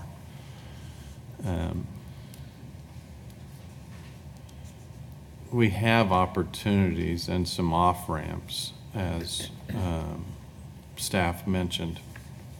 And I have sat down with some very smart people in this community and went through evaluation of the proposals. And so I've heard directly from some very bright people in this community that have done a good job of walking us through this. And I think there was some discussion at one time to convince Greg, your client, to look at some kind of hybrid partnership, and they said they didn't want to. That's the word that got back to me. So I think that this is an opportunity for us to move forward, and would be entertaining what other council members have to say. Councilmember Meitzner. Thank you, Mayor. Alan, or Manager, so we've been working on this for nearly 2 years, my recollection, or well over a year? Okay, 2 years. So in the world of water, is that, and as the 48th largest city or blah, blah, whatever we are, would that, did the market that was referred to by Mr. Peter, did everybody in the market know that we were looking into this and we only received a few inquiries, or did we get a lot of people kicking our tires on this? Can you address that? First of all, was it known or out in the country that we were doing this? Councilmember Meitzner, 2 years maybe seems like a long time, but for a project like this, it's really an accelerated schedule. And one of the things that's caused us to look at it in that kind of a time period is the urgency associated with the replacement of the existing water treatment plant. We're facing some significant risks there. As far as who knew about it, back in the early part of the optimization phase 1, we did involve many players, including now Jacobs, which was mentioned. Table Rock was on that team and contributed to the effort. We talked with financial people. We actually had it reviewed by the city's financial consultants and others.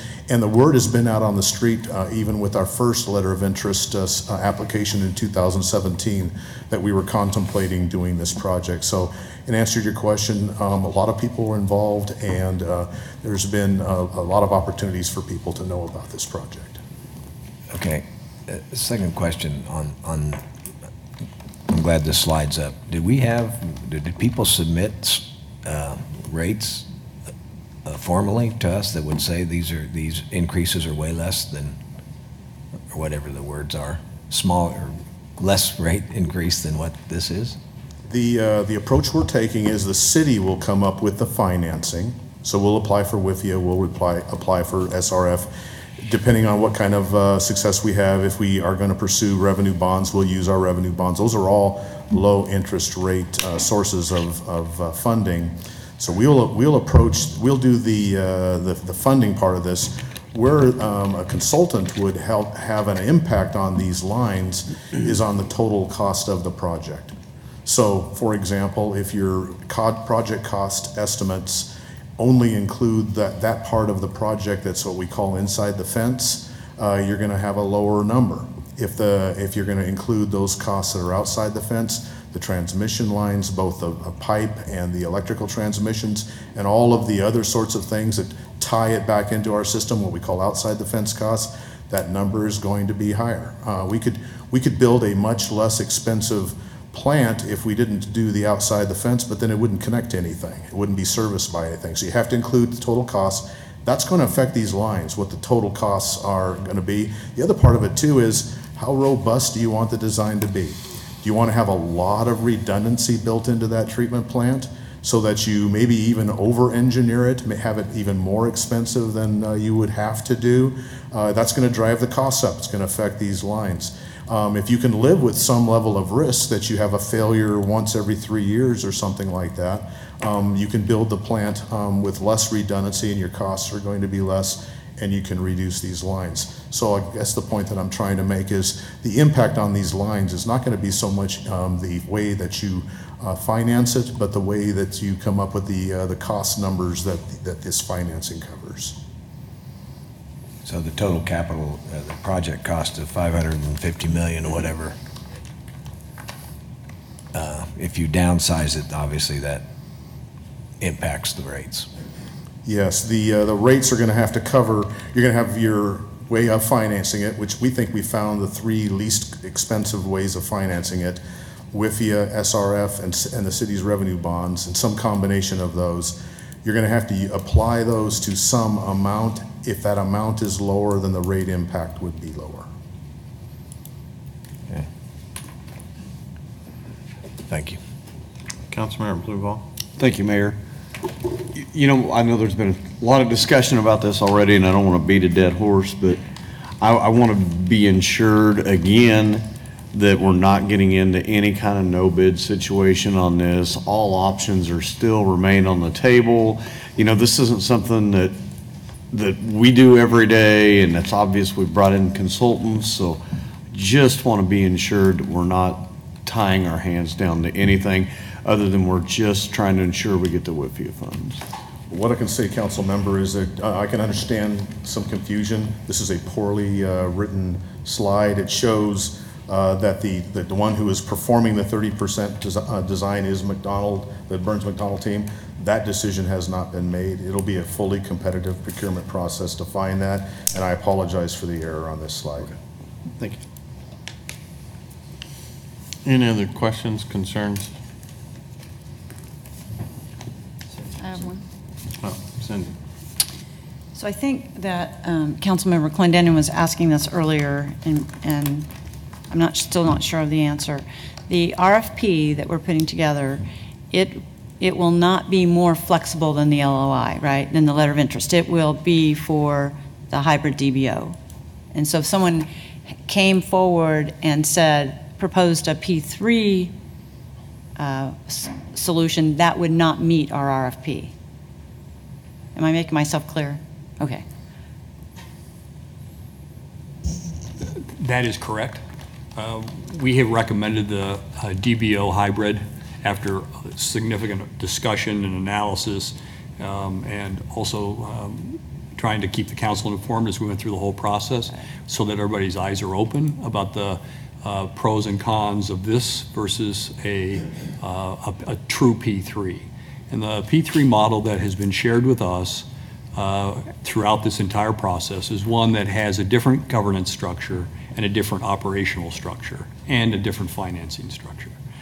If you remember, during the optimization study, we had multiple financial parties that were involved, and Goldman Sachs and Springstead both recommended that this type of funding, public funding, was the best approach. And I think with being respectful to Table Rock, I think they do have a different opinion about that. And we heard that, and we heard from the others, and decided that not just because of the funding, but because also the governance structure, the whole idea of putting together a team that is both, it's 50% city and 50% private sector, and that the private party would be operating the facility over a 30-year period of time. I think that was a model that we weren't necessarily comfortable with going that far, but we felt that everything up to that point made a lot of sense, and that's why we went with the DBO hybrid after a lot of study. So that's how we got to this point. Thank you. Councilmember Clendenin. So,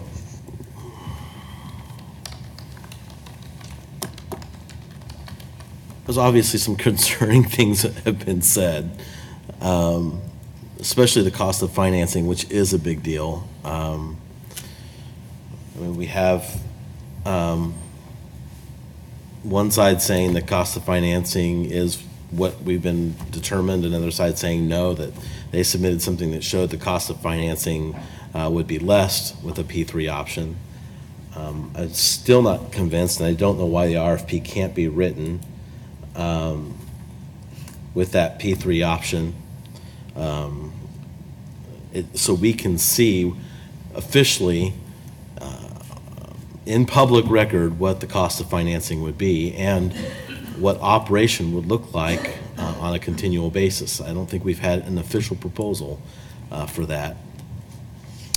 I just have some concerns. The slide not being written correctly, poorly written, is, now we've heard that a couple times. What exactly does the preliminary design completed by Burns and McDonald team, project ready to proceed with 30% design? What is that supposed to mean, if not the way it's written? It inaccurately has Burns and Mac in there. It should be the selected team. The team has not yet been selected. There's an error in this slide that we have the name of that contractor in there. That's a big error. Yes. Excuse me, I think what they meant to say, I mean, I'm not sure, I wasn't the author of this, but I think what it meant to say is that we're at 5% design right now. Is that right, Alan? Yes, the preliminary design. Burns and Mac has done a 5% design, so that preliminary design is completed. And then what it's meant to say then is that we're ready now to go out for proposals, which is clear in our other slides, for the 30% design. All right, I'll leave it there right now. All right, any other questions? Okay, seeing none, I think I'm ready to move forward, and I think we still have options available, but I'm going to move that the council approve the submission of the letter of intent, approve publication of the RFP for DBO services and the RFP for construction management services, and authorize the necessary signatures. Second. We have a motion and a second. Any further discussion? Cast your vote.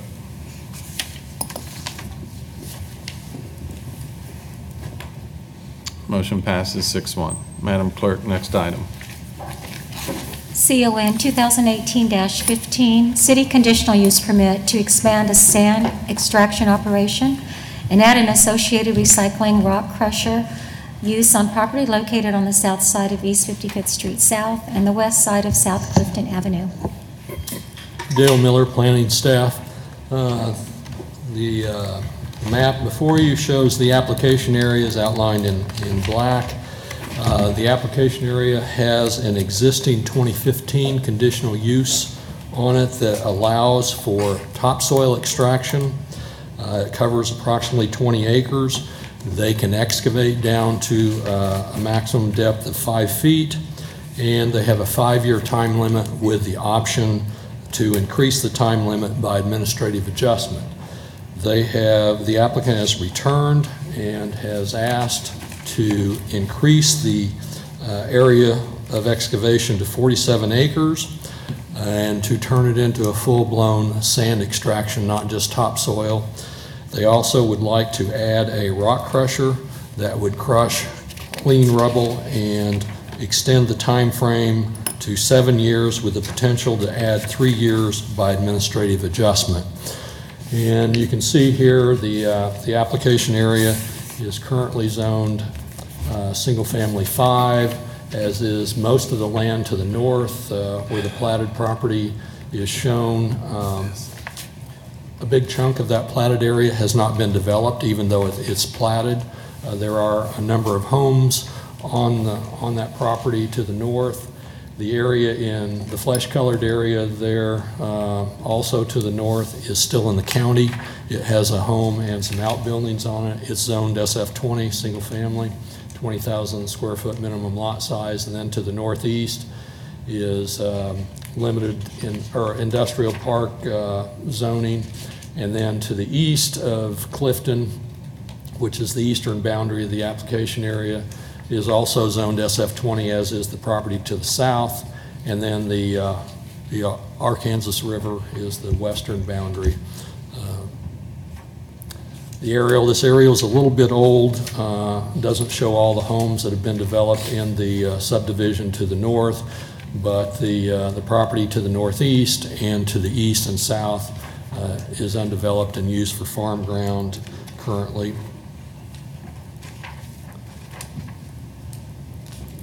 This shows the proposed site plan. The area that is in the gray shade outline that's in the center of the area, that is the area that is currently covered by the existing conditional use that they are doing the topsoil expansion.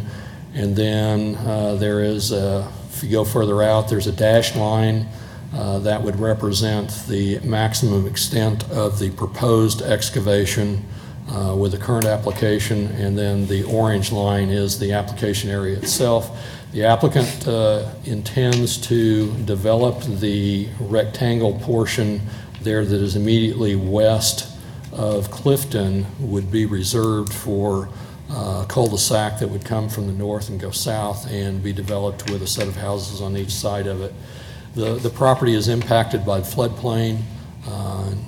In December of 2016, there were new floodplain maps issued, and it modified the area that is covered.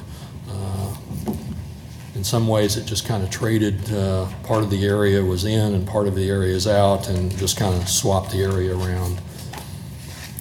There's a closer view of the application area and how he proposes to develop in the future on there to the west of Clifton.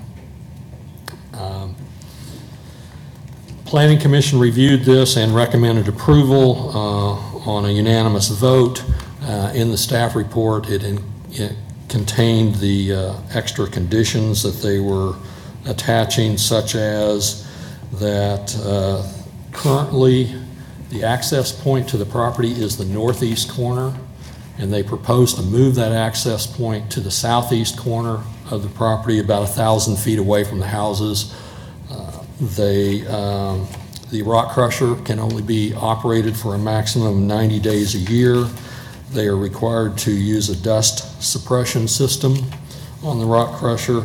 They have hours limited to Monday through Friday, 7 a.m. to 6 p.m., and 8 to 3 on Saturdays, no crushing on Sundays or holidays. And if approved, the site would be fenced. The property is currently unfenced.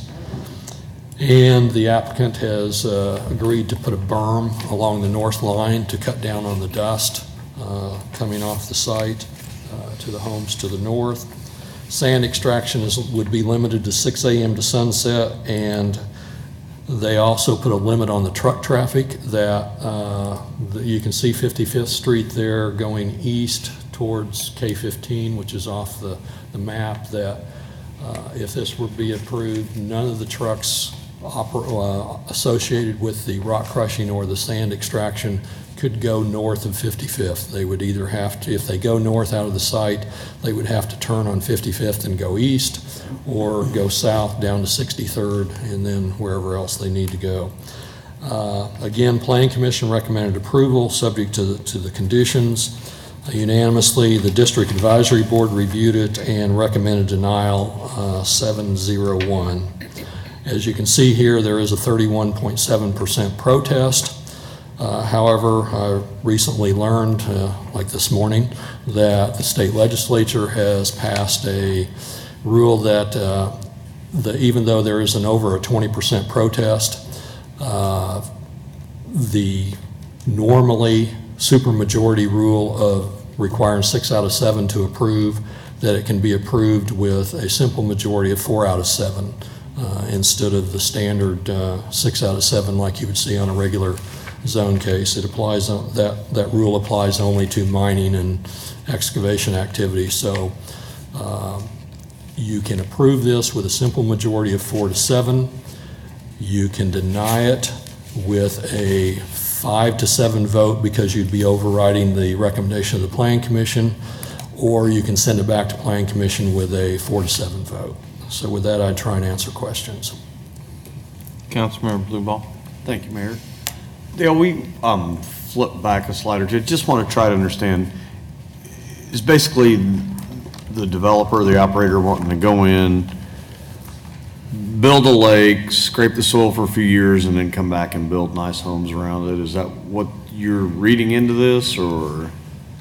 Basically, my understanding is that the original plat, there were going to be 2 smaller lakes or ponds that homes would be built around, but with the revised floodplain map that came out in December of 16, most of the site is covered by the 100-year floodplain. There is an area, oddly enough, kind of in the center that's a donut that is out of the 100-year floodplain, but it is surrounded by 100-year floodplain.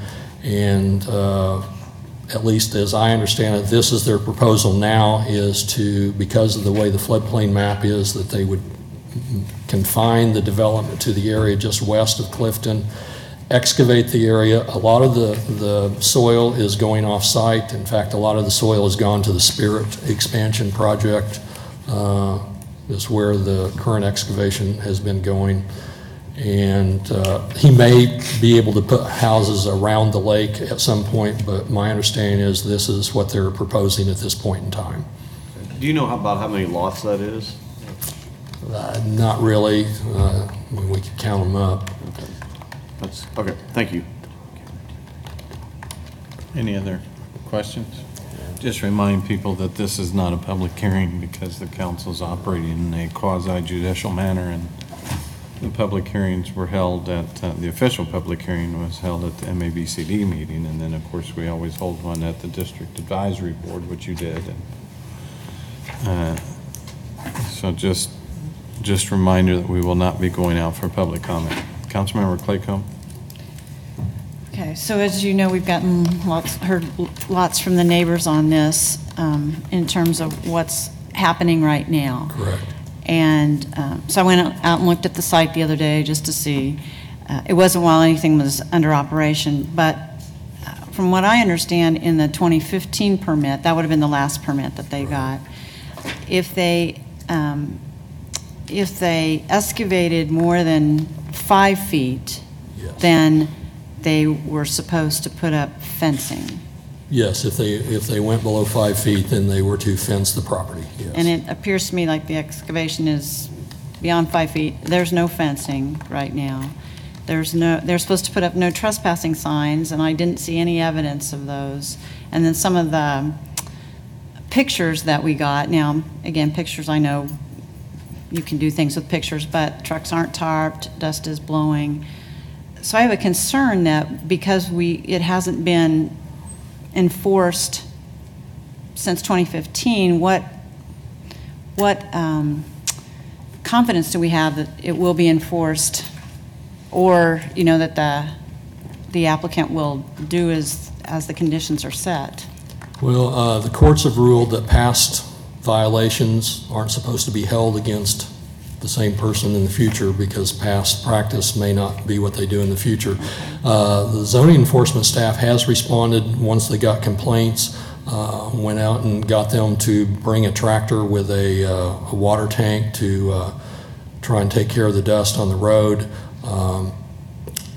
I went out and looked at the site several times. I haven't measured to see how deep they are. I would agree that some area may be over 5 feet. I don't know whether that's uniform or not.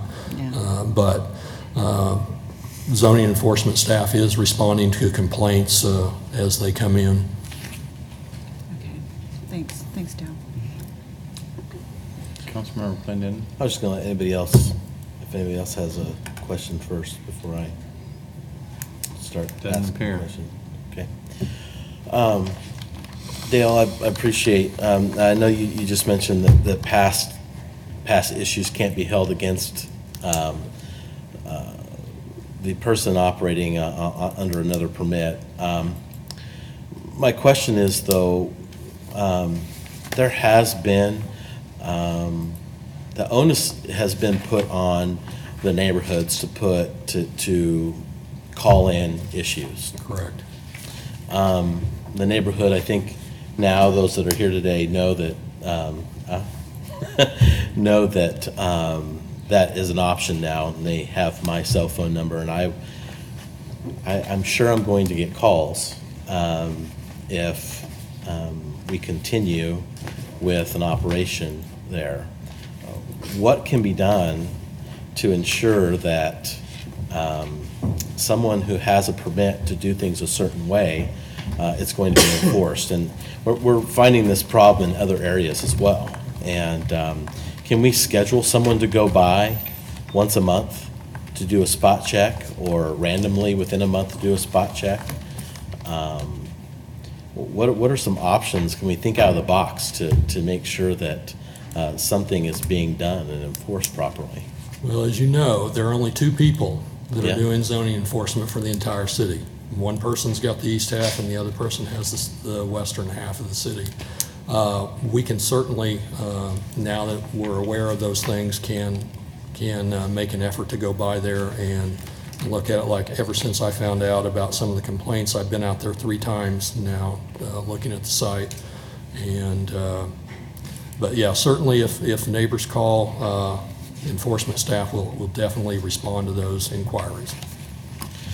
One of the questions I wanted to ask, and I don't know if the applicant's here, if somebody for the applicant's here, I have been told, and I don't see in the conditions, that an on-site manager would be present on the site during operation to make sure that all the conditions are being met.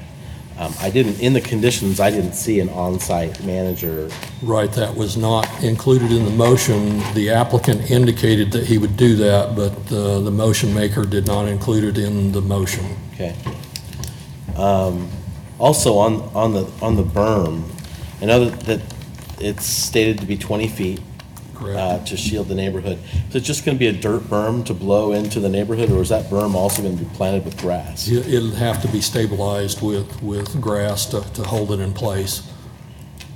I'd hate even looking at a dirt wall myself if I was that neighborhood, but, so it would need to be planted with grass and grown up. Otherwise, it's going to erode and be a bigger issue. Also, something you didn't mention with the dust suppression, and I think I read in here, but I need you to verify for me, they are going to have water trucks on site, Yes. correct? Not just a sprinkler system?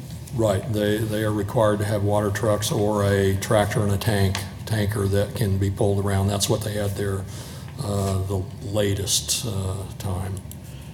Yeah, well, I'm just concerned that it, and I think I read truck in here, water truck, but sprinkler systems really are not extremely effective. Right. It evaporates before it even hits the piles.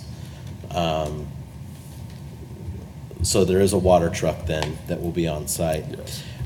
Just for my colleagues, we, at the District 3 Advisory Board meeting, all these conditions were not discussed. As a matter of fact, the conditions were added because of the community's concerns about some of the issues that they were having out at the current site. My biggest concern is the on-site manager to make sure that those things are happening. So I'm going to add that into a motion.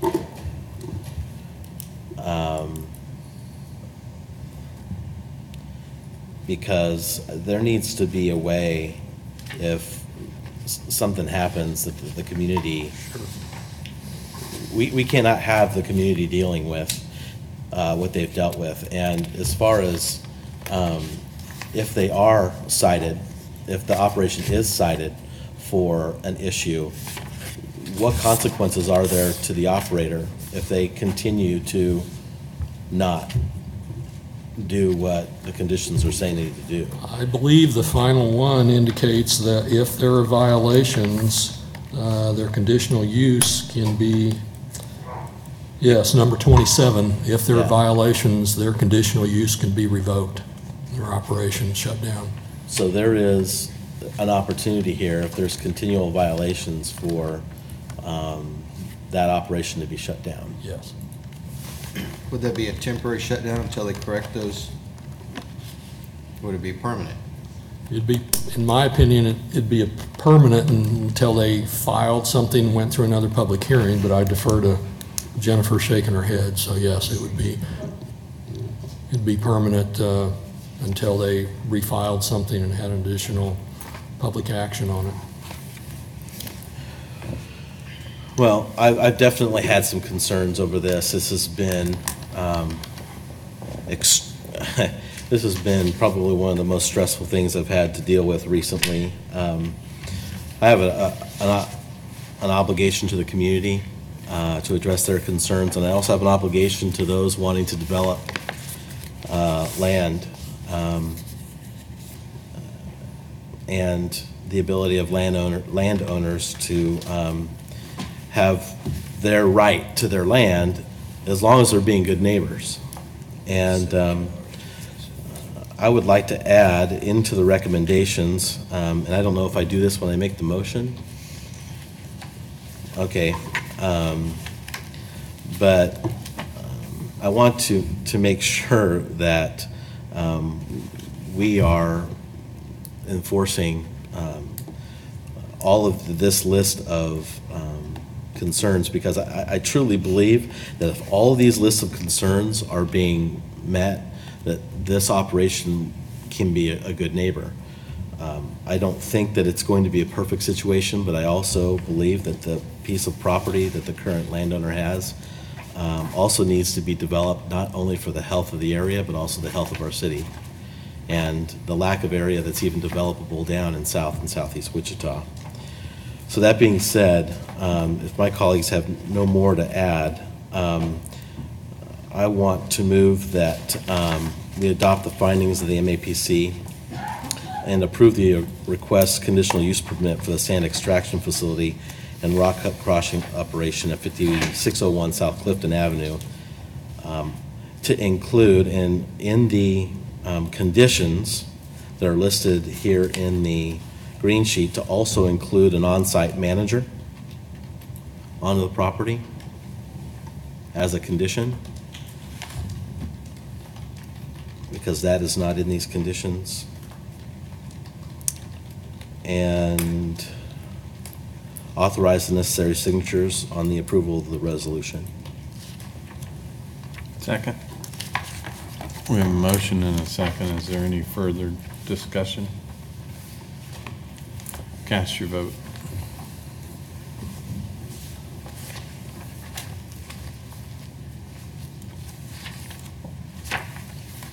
motion passes 6-1. Madam Clerk, next item. Councilmember appointments and comments. Any board appointments? Councilmember Meissner? Thank you, Mayor. I'd like to appoint Sam Lindeman, Lindeman, to the District 2 Advisory Board. Any other appointments, comments? Quiet group. Wore you down. I move that we approve the appointment as mentioned. Second. Motion is second. Any discussion? Cast your vote. And motion passes 7-0. We do have an executive session. Let's try and do it upstairs if we can. In the second floor lunchroom. Does that work for everyone? You only need about, well, you said you need 25 minutes. Is 30 minutes long enough for everyone to eat lunch and handle this? You need longer? Mayor, I will add that because these are two separate motions, we'll need to generally specify that the first executive session will not end before a time certain, and the second executive session will not end before a time certain. So the first one's the longer one. It's 15 minutes. So by the time we wrap up and get upstairs, let's just say we'll return no earlier than noon. Does that work for everyone? I would move that City Council recess into executive session for the first item for 15 minutes to receive information and advice pursuant to KSA 75-4319 for legal consultation with city attorney, which would be deemed privileged in the attorney-client relationship regarding potential litigation and legal advice, and that executive session is required to protect the attorney-client privilege and the public interest, and that we then take up the second item for at least an additional 10 minutes. I think we'll have 15 if we say no earlier than noon. And that session is also required for legal consultation with city attorney, which would be deemed privileged in the attorney-client relationship for pending litigation, and it also is required to protect attorney-client privilege, and we return to these chambers no earlier than noon. Second. Motion and a second. Any discussion? Cast your vote. Sure you were finished. No, that was lengthy. Motion passes 7-0.